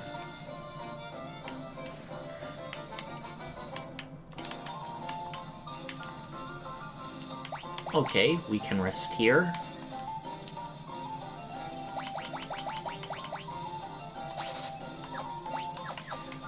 Yeah, that should do us well. We're all gnomes here. Can't find a friendlier bunch. No siree. The living woods are somewhere out there in the world. I hear the fairies that live there are the cutest things. Aw. You smell funny.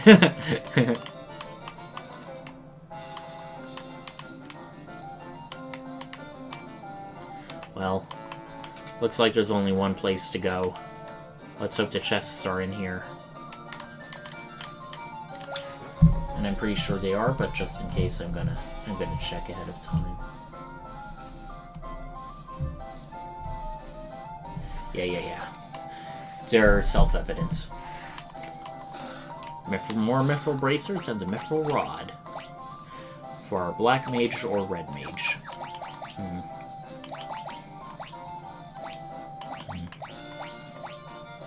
It increases our intellect, so that'll be very useful for our mage. Okay, I guess as a fighter, there's not really much we can do, or a monk. So the real question is, do we change both of our party members to black mages, even though we don't really have a lot of black magic? Or do we just have someone be a red mage so they can at least do some backup spells? Well, since we don't really have any spare black magic items, they're not going to be doing all that much in combat. It would be nice to have someone with a backup cure, so we're going to change Glitz into a red mage. And they automatically unequipped all items. Okay. Since our defense will be 1, we may as well do the...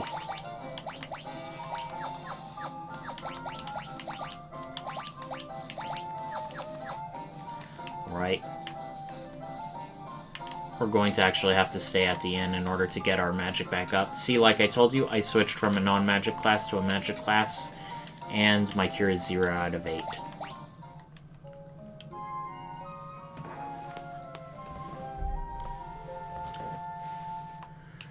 And since I'll be level 1 in this red mage class, I won't be able to do much. You might also be wondering, hey, if you're in a mini-only area, and you try to unmini yourself, what happens? Well, you get a game over. No, I'm just kidding. You can't actually use it. The game won't let you. See? And now we have a tunnel with still very festive music. Surprisingly festive, even though there's monsters. And when you're fighting in mini-only areas, you have music. Sounds a bit more on the fairy tale side, too. Okay. Since we only have one black mage, we want to be a bit careful with our spells.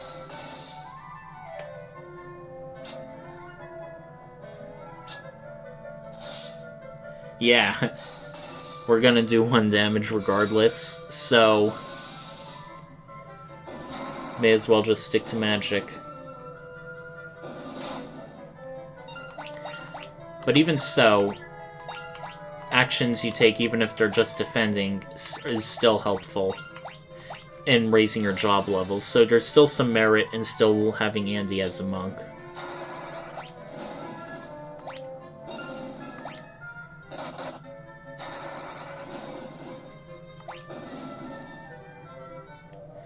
See? Our job levels still increase, so...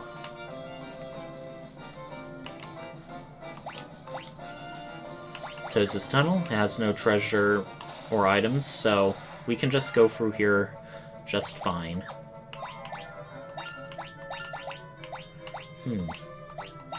Let's see if any of the multi-target thunder is worth it. Oh boy. Don't die on us now, Ruckus.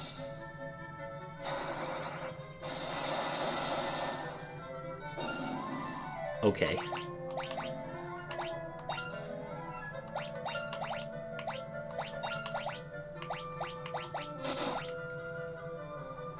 Oof. That was close call.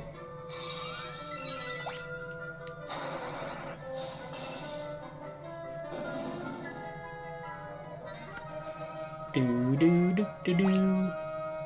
Do do do do do do do do do do do do. Do do do do do do do do do do do do.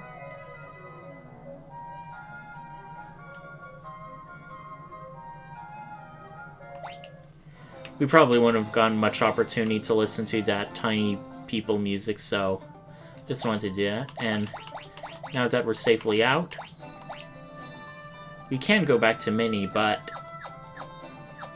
the game sort of, the various guides sort of caution you not to, at least not yet, so I sort of forget why exactly. Let me see.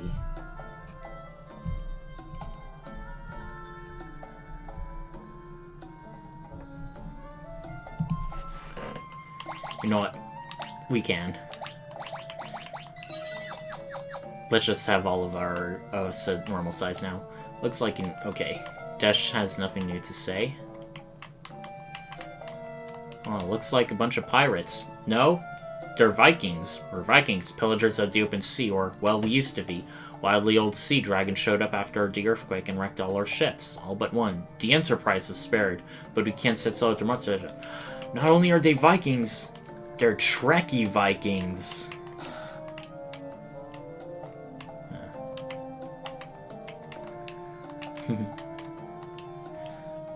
I don't know if they had unique sprites back in the NES, because there is a Viking class in this game and it looks very different than these pirates. Up the temple, no more. Looks like we have a bit of a pickle on our hands.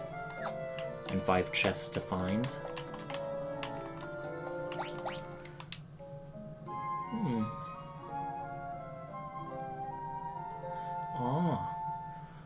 And this item shop also has a red mage? No, wait, a pink mage in the corner? Huh. Well, since we probably will be having quite a bit of black magic heavy party, may as well go all in.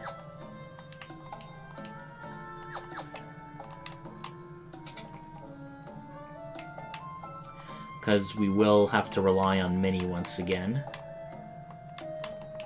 I wasn't hiding, no, I was just waiting for Pops, that's all. Whatever you say, your secret's safe with me. Sure as you're born, I'm the oldest Viking here. I know more than most about the Nepto Dragon. That vicious beast is meant to sleep in its temple for eternity. But ever since the Great Earthquake, something's roused the dragon from his slumber. Now ravages any ship that sails the seas. Ooh, that does not sound good.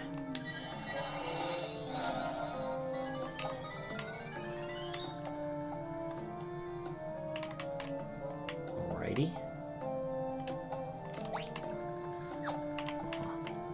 And it looks like we found the final chests here. Pandara, Fira, Blizzara. Naturally, we're going to give these spells to our MVP mage.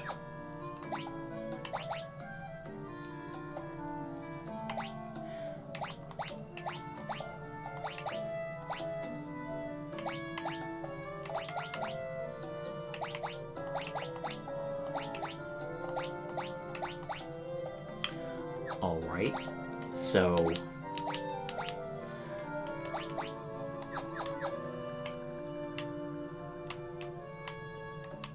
we have at least 3 people, and 2 people in the party can do black magic. We still have our white mage to heal. Only the monk will be dead. Wait, I've tried everything, but I just can't win against that sea dragon. If you get rid of that monster, I'll give you anything. I'd even give you the Enterprise. We got a deal? Well, that's pretty desperate. Looking for the boss? That's him over here. He's become a total layabout. I wouldn't get on my boat right now if I were you. Everyone who sails along the coast gets attacked by a sea dragon. Must be the legendary Nepto Dragon from the temple. There's no other explanation. Okay, boss, you can, get out of the stairs now. Thank you very much. Did that even do anything? I didn't even know you can do that. I think it's just there for fun. Man, I can't believe I missed it in the first time through. I'm really glad I'm replaying this.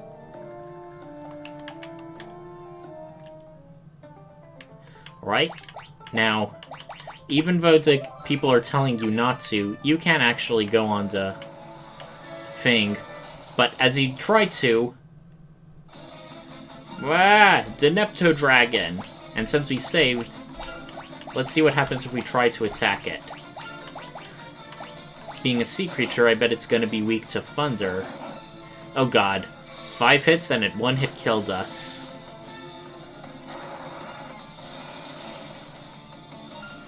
We're not doing anything at all to it. That is not a good sign. Even our black mage is doing minimal damage.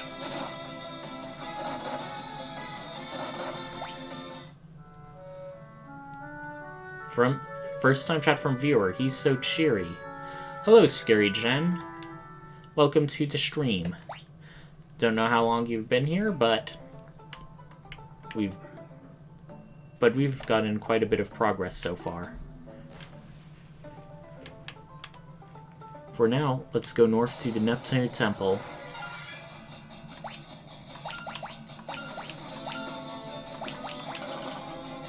Now, since we've had free viewers, one including myself, I presume you've been watching for a while, but just in case, I can just briefly update you on the plot. Basically, we were a bunch of 4 orphaned youths in the northern town of We found a magic crystal talking about a prophecy of darkness, and we decided to basically embark on a quest in order to, find the other crystals and prevent this darkness. And as part of that, we've been sort of like visiting a local castle to help with a genie's curse. We also found Sid, the airship guy, to help get him back to his wife. And now we are helping some Vikings get rid of a dragon indirectly. It's a statue of the Netto dragon, but one of his eyes is missing. There seems to be a tiny passageway where the eye used to be. Maybe you can fit if we use the mini spell. Once again, we have to go mini.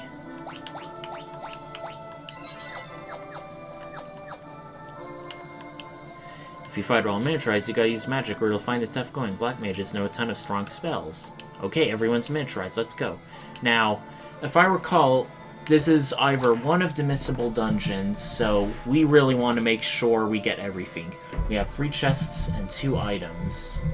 So hold on while I consult the guide to make sure I get everything I need. Follow the linear path and go north. And we have basically conveniently small-sized enemies to fire. Rats, basically. And lots of them. Fortunately, we have plenty of spells to help us in this. Our white mage will just defend, and our monk will be useless.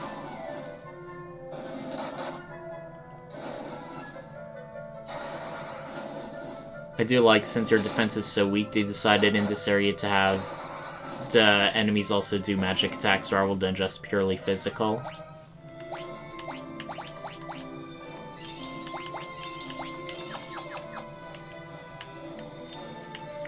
Okay, we have 2 holes. Let me see which will go down. Left hole.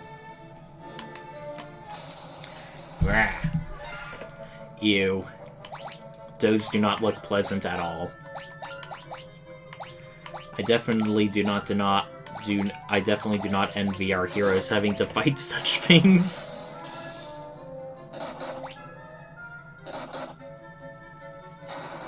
Let's see if fire does any more damage to them. Okay, that is much better. We're going to be using that. You know what?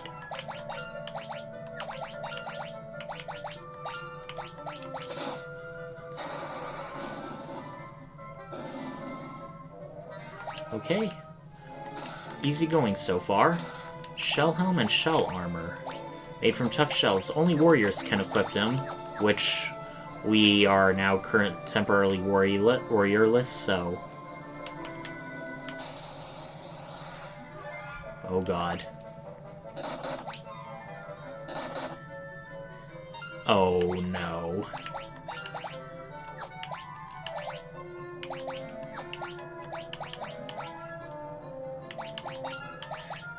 Just to be on the safe side. Let's heavily heal ourselves.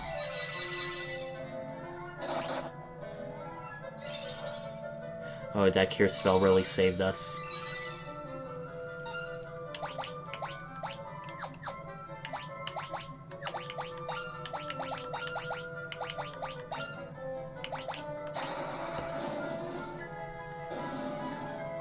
Got him. Serpent Sword. Sword infused with the power of lightning, another warrior-only thing. We now have 3 out of 3 chests. All we need left is 2 items to get.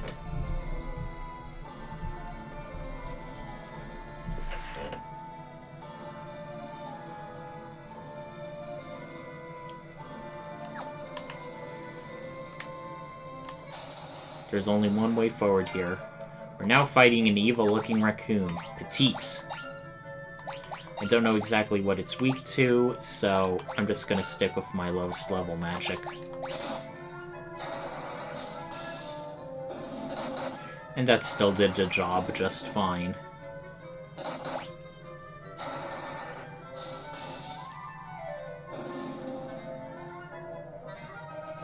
Alright, go Hubert. Now, we have a suspicious-looking rat near the top. So that's our cue. Wait, fire, blizzard, sleep, thunder. Is there anyone else who can learn anything? No. A giant rat! No, no gem for you. I'll nibble anyone who tries to take it. Squeak!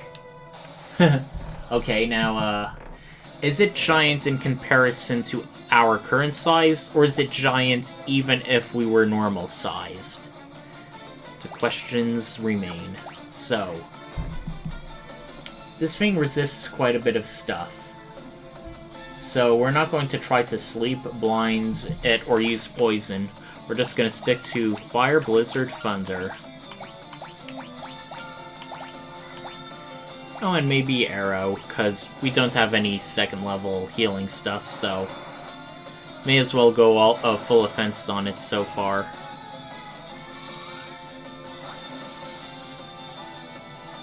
Alright, that was quite a good amount.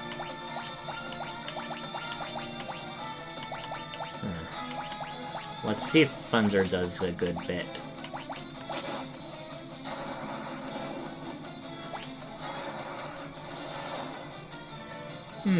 A bit more.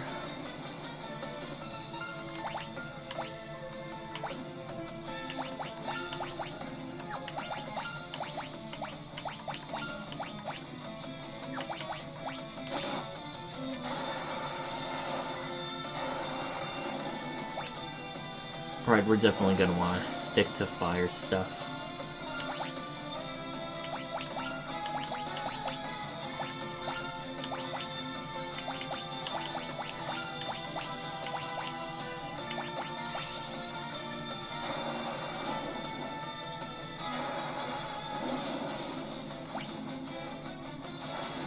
Uh-oh. Please don't die. Please don't die.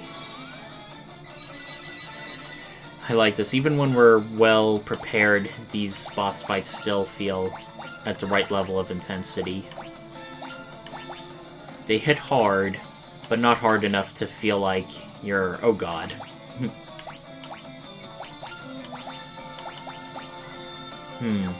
I may want to save Kira if we get really bad.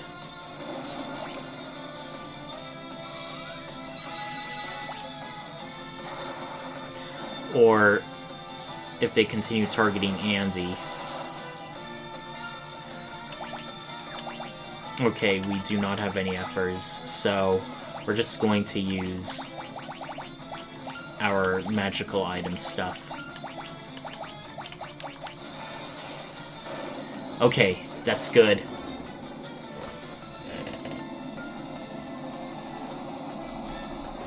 Alrighty. Everyone's job level increased, and we got the Nepto Eye. You. Pretty sure it's a stone eye. And not the eye. Okay, Dash doesn't have any new commentary. At least we tried. Tempted as I am to just continue fleeing. We are getting a bit low on magic, so yeah, we want to get out of here when we can.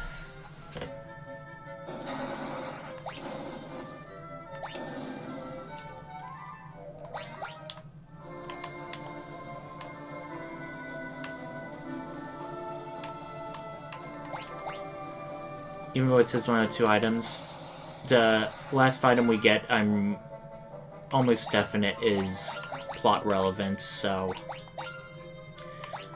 I'm not particularly worried, and I also have a backup save just in case.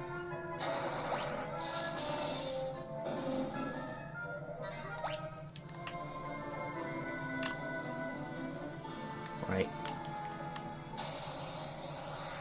Alright, we're almost near the end.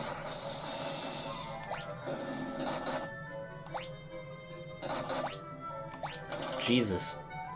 2 hits in a row. Oh no. Is our black mage out? I think they very well may be. Yes, they are. Red alert, everyone. Danger, danger. But wow, our spells really did last just the right amount of time.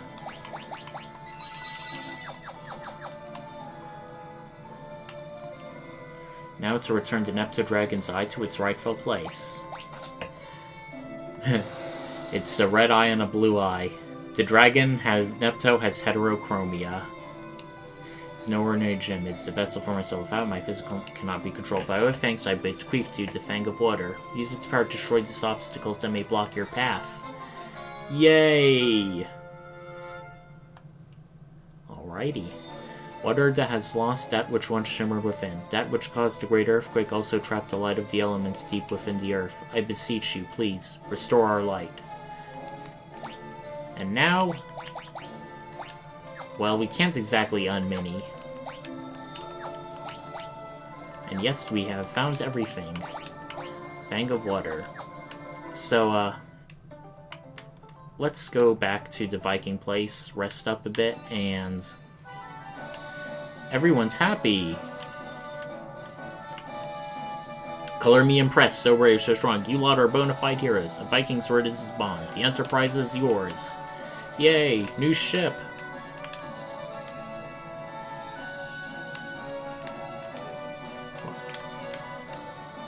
Let's see what the old man has to tell us. Younglings have done what none of us could, and Astrowitch Dragon's Ire. Thank you. No problemo.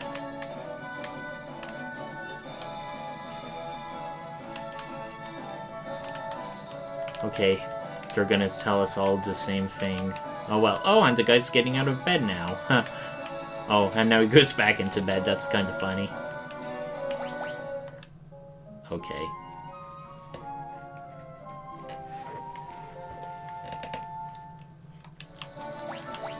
Well, let's unmini ourselves and switch back to our warrior job.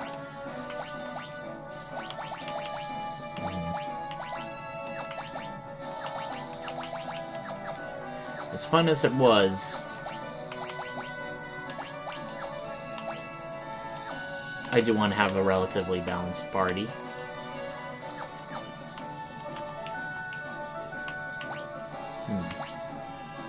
Do I want more black magic? If I ever go back to being a red mage?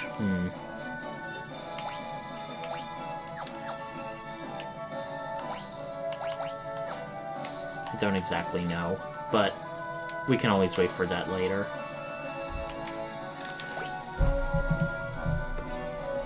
Well, now that we have a...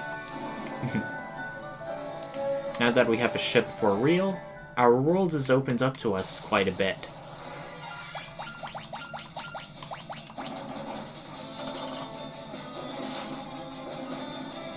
Wow, that bee had hardly any hit points.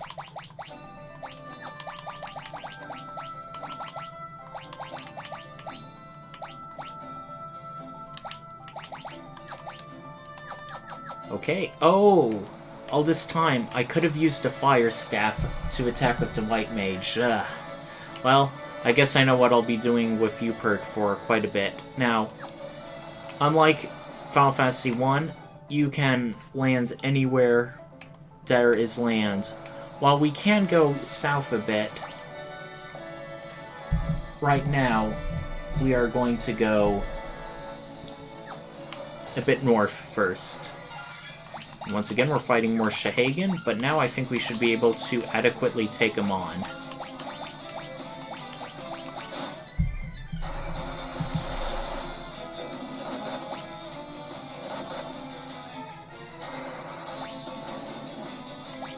Yeah, fry 'em good.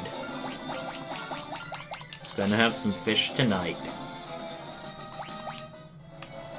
We're gonna go north. Or rather, a bit northeast.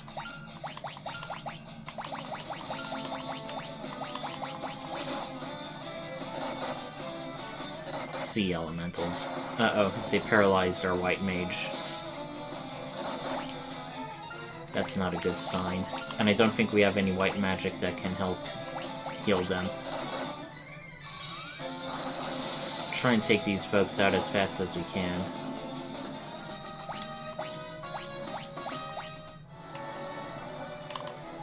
Alright, so here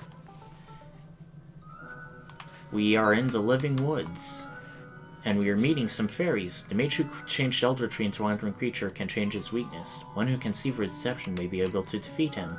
The Elder Tree of these woods was cursed and carved in the shape of a monstrous castle. Now it wanders desolate endlessly. I guess this is going to be our next trouble. Huh. Have you heard of Hein? He used the barrier shift spell to change his weakness. Looks like we also know the next bad guy we're going to be fighting. So much for that advisor. Looks like he turned on whoever he served.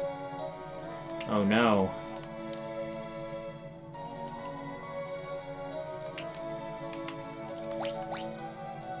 There's one item we can find somewhere here. I don't know if it's plot importance, or if it's found randomly. Apparently not. I think it might be important. Or plot relevance, so let's go further north. Ah, we're fighting seahorses.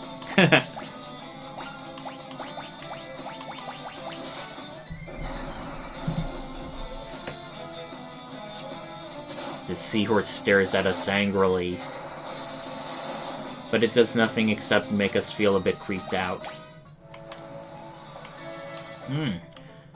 Could this be the castle? Castle Argus. Quite a lot of chests.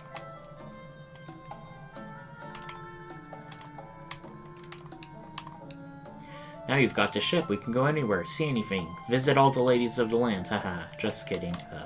Dash. There's a particular lady who I think you're forgetting about. Ah, Hall of the Round Table, very Arthurian. Bomb fragment, Antarctic winds, another secret area, tranquilizer. Oh, inflicts paralysis. I suppose we'll save that for a rainy day.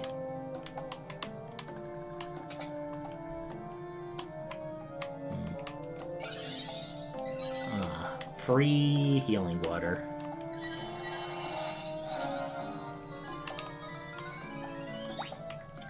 Looks like there's some doors at the end. Let's see if we can get to them somehow. Strange. Very strange. I get the feeling we'll be coming back here later.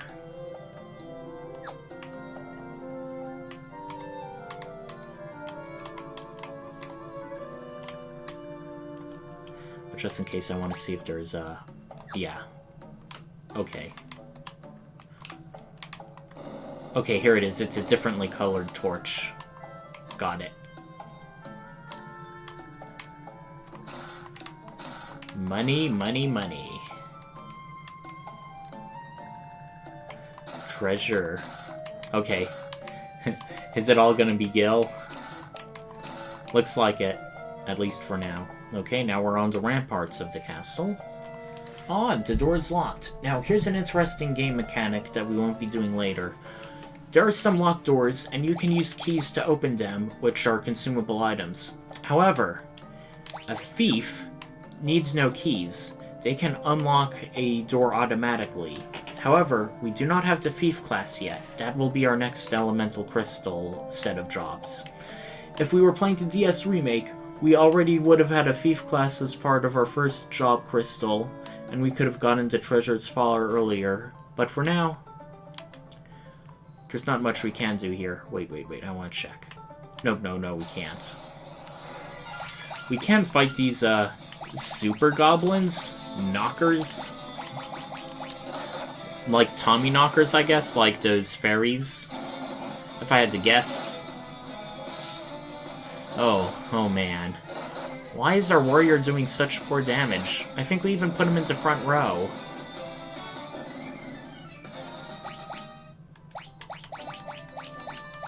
Fused its power of lightning.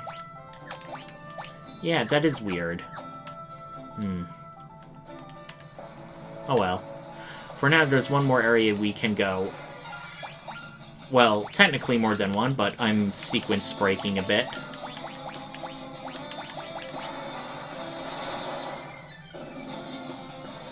Yeah, we want to take out those sea elementals fast. There's a tower here. Looks quite strange. But before going in there, we're going to go west a bit. And fight some nasty-looking lizard men.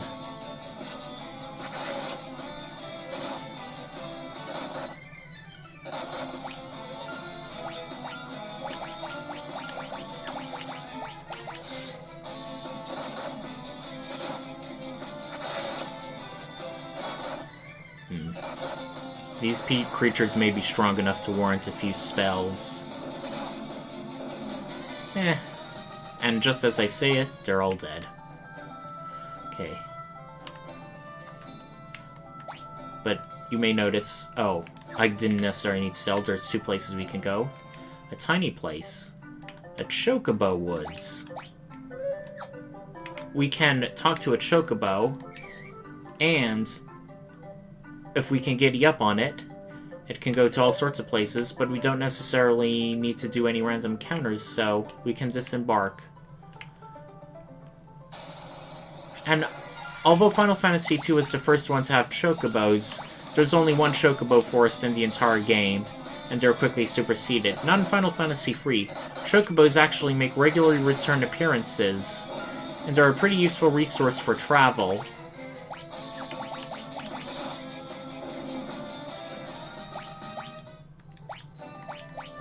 Okay, we will definitely be healing you.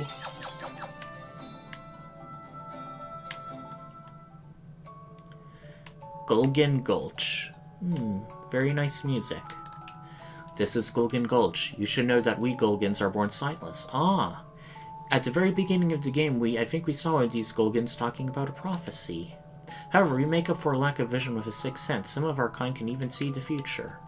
We serve the Wind Crystal, a source of light, and that whose power has been bestowed upon you. Henceforth, you must go to the crystals of fire, water, and earth. They will grant you greater powers than you already possess. The great earthquake was only the beginning. The tremors toward the land asunder. The crystals, sources of the world's light, were swallowed into the depths as monsters emerged from the chasms, now scarring the earth. Yet that was nothing compared to the catastrophe to come. I see a future of both light and darkness, but this is by no means set in stone. The living woods, the sentient forest, calls to you. I see a future... Okay, they're saying the same stuff. We stay sequestered away in the Skulch, for those who know the future should not dare to influence fate. When crimson flames threatens the tower's destruction, he who alters fate's course will awaken to his destiny. These are all prophecies of later events and locations in the game, since the fire crystal's power is centered on the island of the dwarves.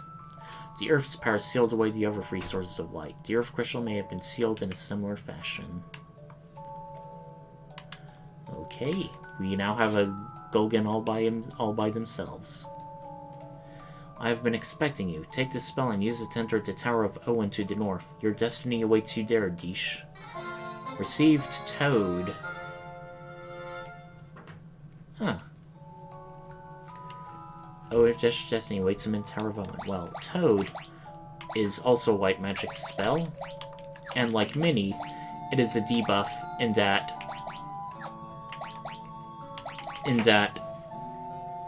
when you become a toad, you can't really fight physically. I also think you can't use magic, so it's a bit more debilitating than Minnie. It also changes your overland strike. Something's telling me I gotta go to Taravundian.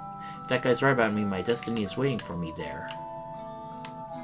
That's the spirit. And now we have some cool stuff. Black Mage and Red Mage. Getting a lot of Red Mage stuff.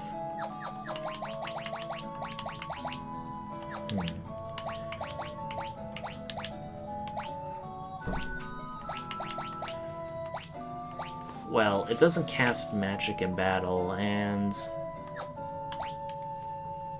you have to be in the front row to get its maximum potential. So I think we'll stick with the weapons we currently have. And we got everything we needed to in the Gulch. We can head north to the tower.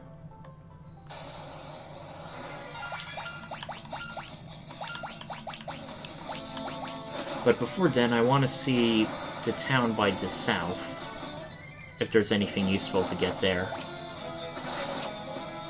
Wow! Did an awful lot to that griffin.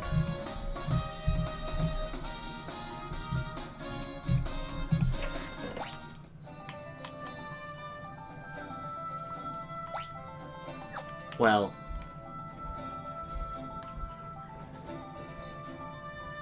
this tower is where we need to go plot-wise in the game, but before we go there, I just want to show off the,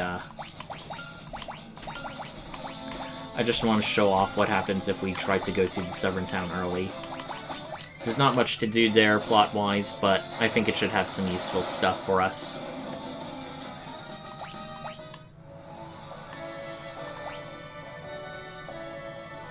Right. What are our job levels currently? Okay, the monk is really high. If anything, Blitz is the lowest as a warrior.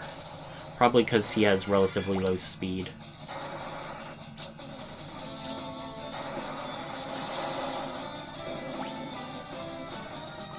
Yeah, we're making real quick work of all these enemies. Alrighty. Ooh, it's that creepy music. We're into town of Tokyo. Ah, mercy, there's nothing here of value, I swear. And they leap away. A lot of the place looks pretty just destroyed and demolished. Not a good sign. Something... okay. And we have a kid who fled into the furnace. Please, spare the child. They think we're bad guys. Oh, you're not with the soldiers? My apologies. I assumed those brutes were back to finish what they started. They took my oaths and captives, headed west in the desert. They boarded the progressive King Arvis. Pray that my husband's not harmed. Please let him still be alive. Oof. Things don't necessarily look so good. Wonder if it's related to that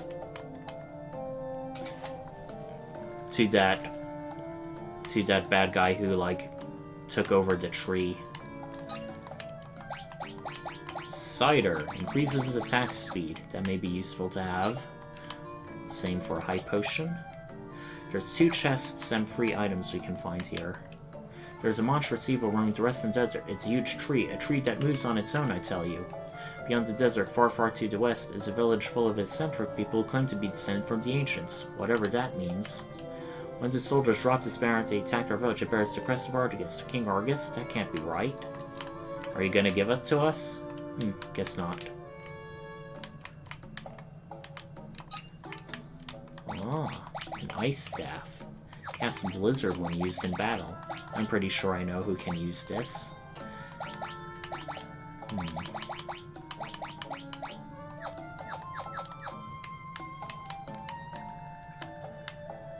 Now, weapons that can be used as items, I think we don't even need to have it equipped in order to use it, which is pretty handy.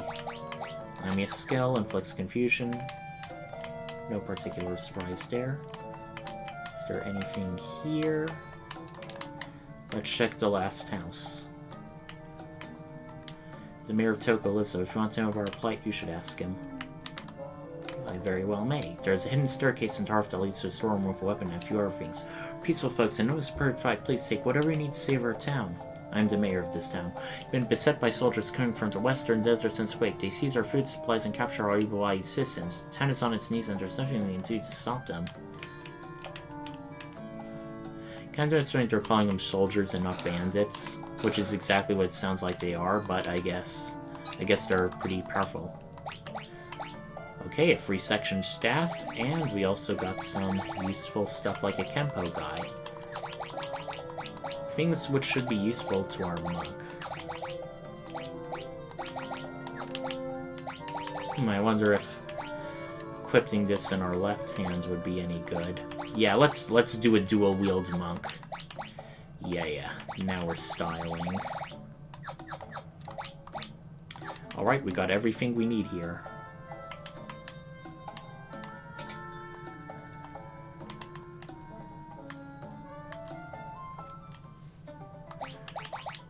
Okay, let's save. See that massive tree? Or massive hair thing? That's what they're talking about. If you try to interact with it, nothing happens. Not even a monster or an encounter. Strange. Well, I suppose we can continue heading west to see what's over there. That'll probably be where we find that village of ancients, so let's go check that place out while we can. On the other hand, we should go to the Northern Tower if only to continue the plot. To our 2 viewers in chat, do you have a preference for what I do? Should I investigate the western village of the ancients, A, or B, go to the Tower of Owen and find Disha's destiny? Please let me know.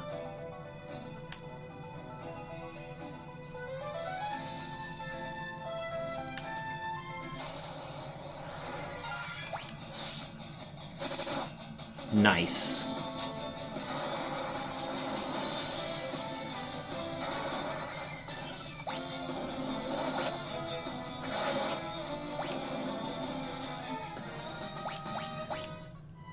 Well, we are kind of close.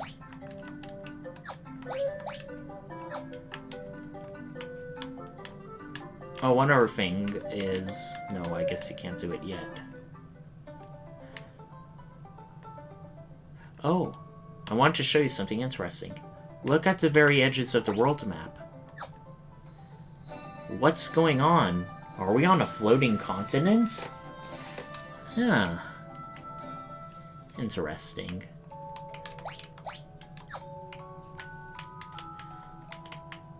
So let's see what we have here.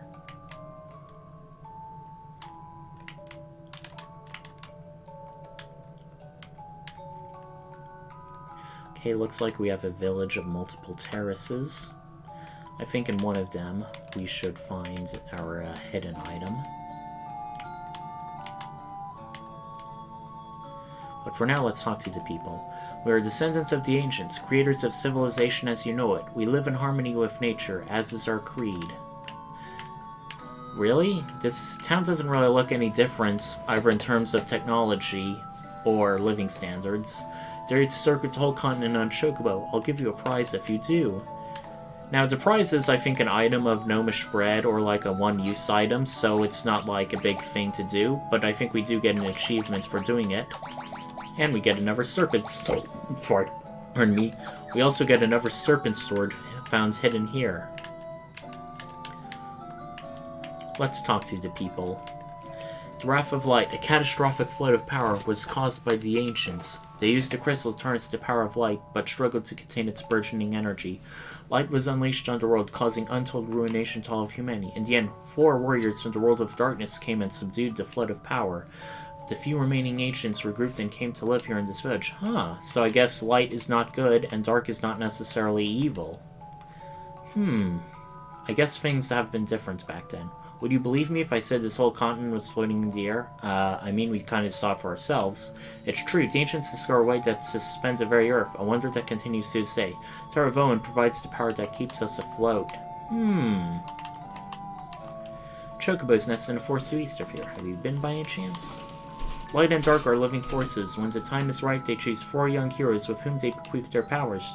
Heroes of Dark were 4 such people, chosen to save the world from the wrath of light. But the balance has shifted once more, and it's up to you to restore the light. Do not abuse this awesome power. We have but one rule. Surrender to the greater will of the world. One cannot rely on modern machinery. You have tiled houses. You have a well. And most of the societies we've found so far are pretty pre-industrial medieval. I mean, something tells me you folks aren't practicing what you preach. Well, Okay, we have a spell that displays a detailed map. We don't necessarily need that. Ooh, that'll be useful.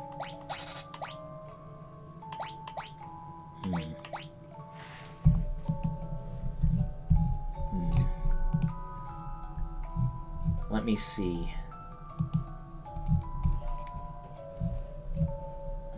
If there's anything worth buying. Teleport, blind net, and sight, I suppose. It's cheap enough.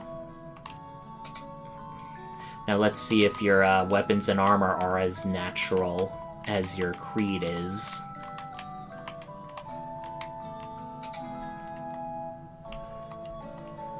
You have a headband and also a mage robe.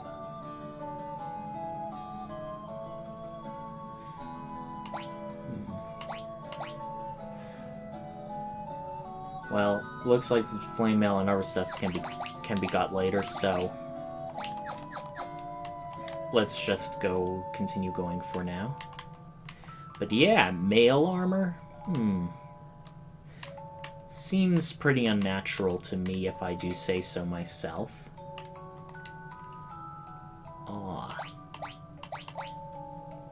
Okay, let's see.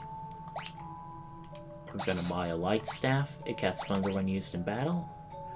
The killer bow can be found later, but there are unique arrows.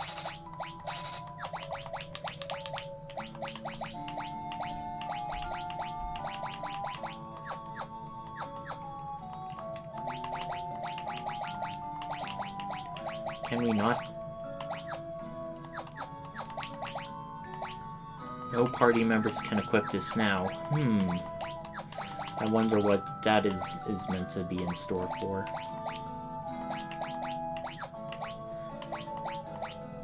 Well, we now have a full roster for our white mage.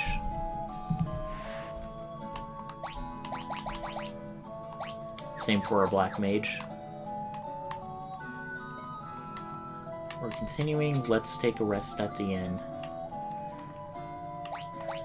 I like how in Final Fantasy III they keep the inns and the item shops in one location. That's pretty convenient. I don't think they did that in Final Fantasy IV or V.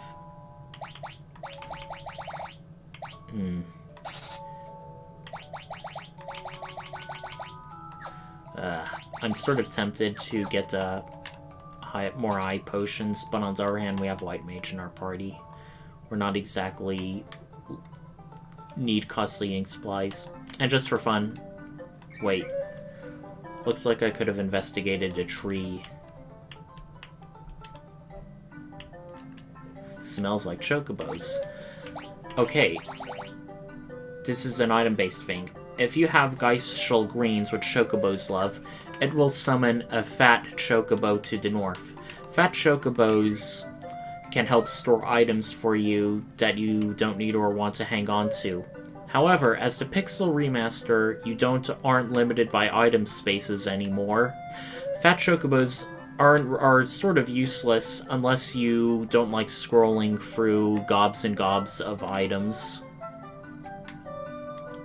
Also, when going around the edges of the world, there isn't really anything to be found on the edges, besides some unique enemies, which aren't particularly powerful, but are sort of there to complete into bestiary. But since it does take a while to go around the world not on a chocobo, I want to save people some time.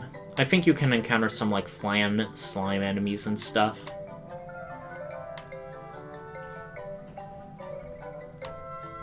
But for now, we nearly gone around the world. We're gonna get back to the Village of Ancients in no time.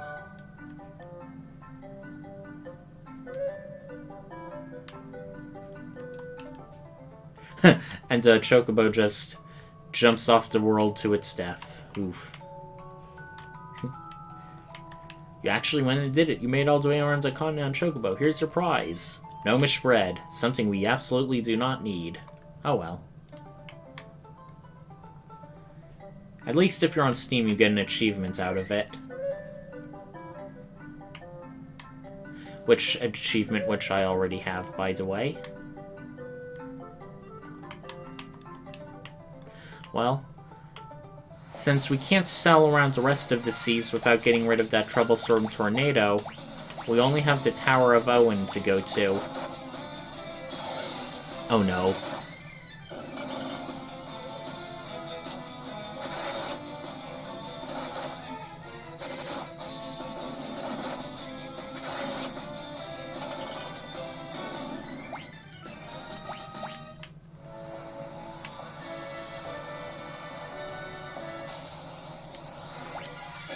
Okay, some new enemies. Killer fish. Let's just regularly attack them and see how well we do. Really rocking it with our physical attackers.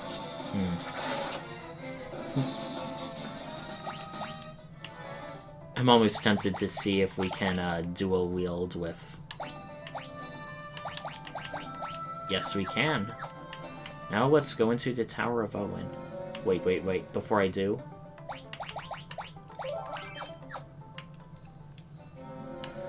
frogs. They don't say anything, they just ribbit at us. Interesting.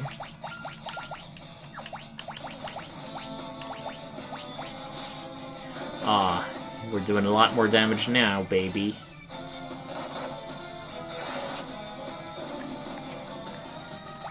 And we're still holding our own. Shall we dive under? And how exactly are we supposed to do that? Maybe we have to become frogs first. Well...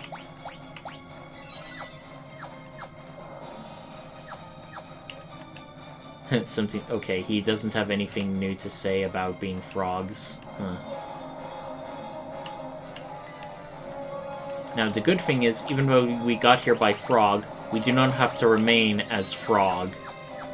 So, now we are normalized. Ooh, that's ominous. And we have 9 chests to find. So... let's go up.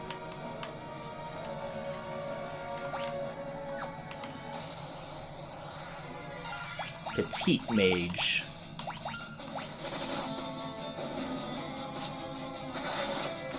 Not today.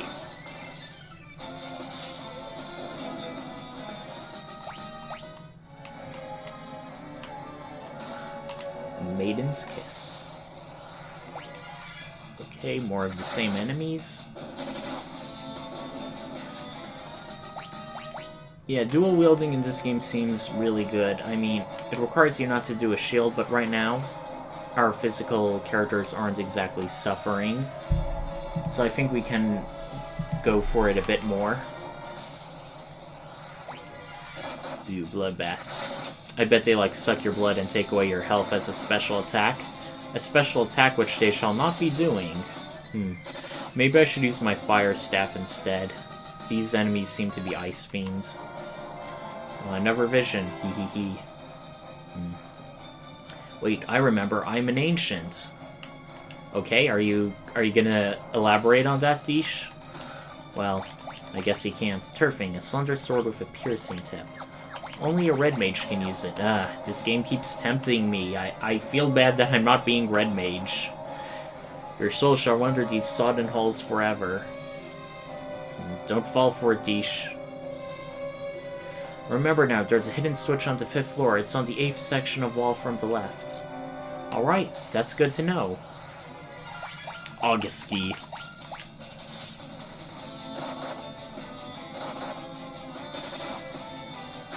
They seem to be pretty physically resilient. But thankfully, they go down with a concentrated assault.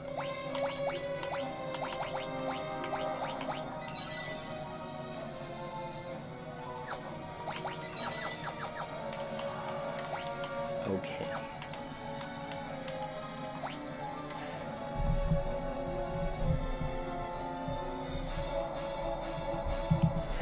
We're on the 5th floor right now. Here it is. And we have another chest to go through.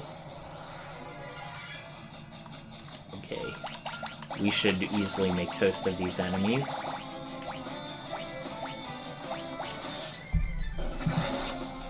Literally and figuratively. Now, these Maiden's Kisses here I bet are to untoad your party, but since you can multi-target your party with the casting of Toad, and our White Mage is high enough level to do it twice, it's not particularly needed. Maybe if we ever change jobs away from a White Mage, which I doubt we'll do, just because they're such a useful class.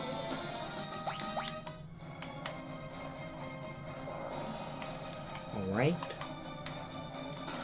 Echo Herds, Bomb Fragments. We're now about halfway through.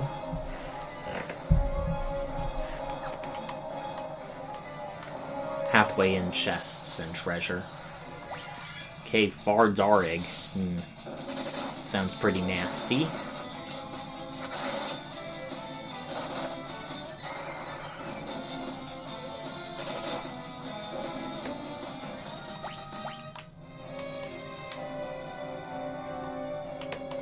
Right.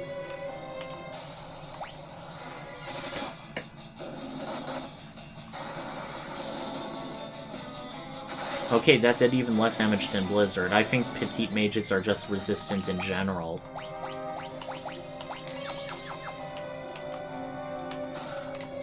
Echo Herbs again.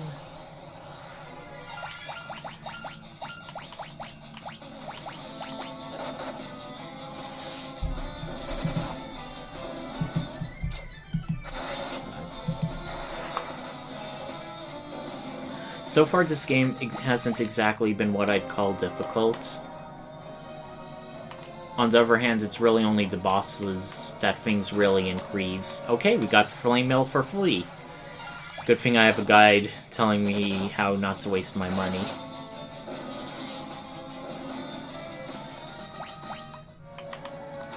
And a Salamand's Sword. It casts fire when used in battle. It's warrior only, so... Too bad just shell armor is still warrior only. Feels a bit bad to have such good equipment just laying around there. Okay, we have all the chests in this tower. So now all we have left is what looks like a boss. I, Medusa, will destroy this tower in the name of Zand. The continent will plumb from its place in disguise. You will not interfere, now die. Zand. Interesting name. That's the first we've heard of it. It's probably some villain or other we're going to encounter later. Now with Medusa, let me try and remember exactly how this battle goes. I definitely know it will most likely stone our party, so... I'm pretty sure it's not going to be weak to Minnie or Toad, given it's a boss. So we may as well arrow it out. Alright. Okay. Yeah. I definitely expected that, but fortunately we have plenty of gold needles.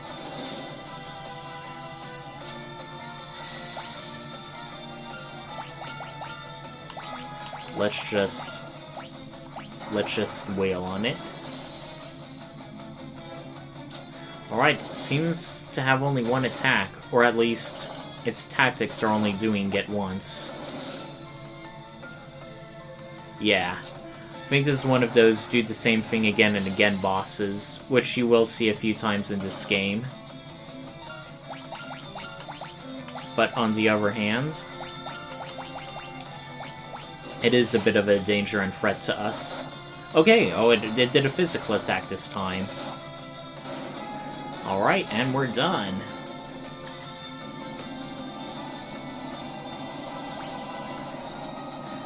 Alright, and we got a bunch of experience and increased our job levels further. Alright. The flames little blick and florali, an explosion looks imminent. Ooh, good thing we came here just in time. No, don't go near it. I remember now. I'm one of the remaining ancients, the watchman of this tower. Ah, how convenient. It's only supposed to waken if something happened to the tower, but I was asleep for so long my memories were scrabbled when I woke it up. I forgot my purpose. This doesn't look good. I think I know how to stabilize the flames, but I can only do it from inside the reactor. I have no choice. The tower's the only thing we keeping the continent afloat. If it blows, we'll fall right out of the sky. This is farewell. Thanks for all your help. Dish, stop, you'll die. We'll also die too, but...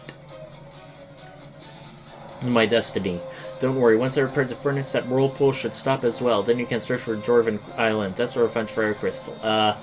That's not the priority. The priority is saving this entire continent. Once I'm in, I'll warp you all outside. It's been a blast, literally. Now then, here I go. Guess that girl back in Canaan will not be seeing her beloved. Well, it even has game over music. That's also the same music they play when a party member leaves. Sad.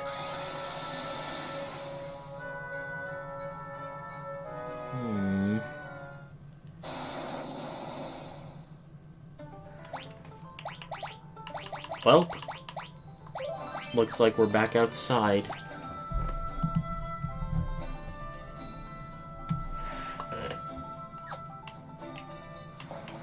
Now, there's several places we can go now. We did hear that the dwarves are on an island, which is conveniently nearest to us. However, we have been going at this for quite a while. Nearly 3 hours, in fact. So, I may be tempted to stop soon. But on the other hand, I hope you all got a good taste of Final Fantasy III. It is definitely different than Final Fantasy II. For one, it doesn't have as much of a desperate feel of, like, an I mean, yes, there is a threat, but it's sort of been a vague, oh, darkness will consume the world and stuff. And it does feel a bit more lighthearted, like with the cheery gnome town and the music, and like the genie. There's definitely more of a fantasy feel. Compared this with 2, where you're like fighting a desperate struggle against like this invading empire, and every time you make some progress there is some sort of tragedy or setback. Final Fantasy III definitely feels a lot different from 2 in that regard. It is a bit closer to Final Fantasy I, the original, but your protagonist, at least the one at the head of the party, has unique lines of dialogue. And you do have a bit of a customizable job system, which still gives you new stuff to do as you progress through the game. So far, I really like it, and I hope you do too.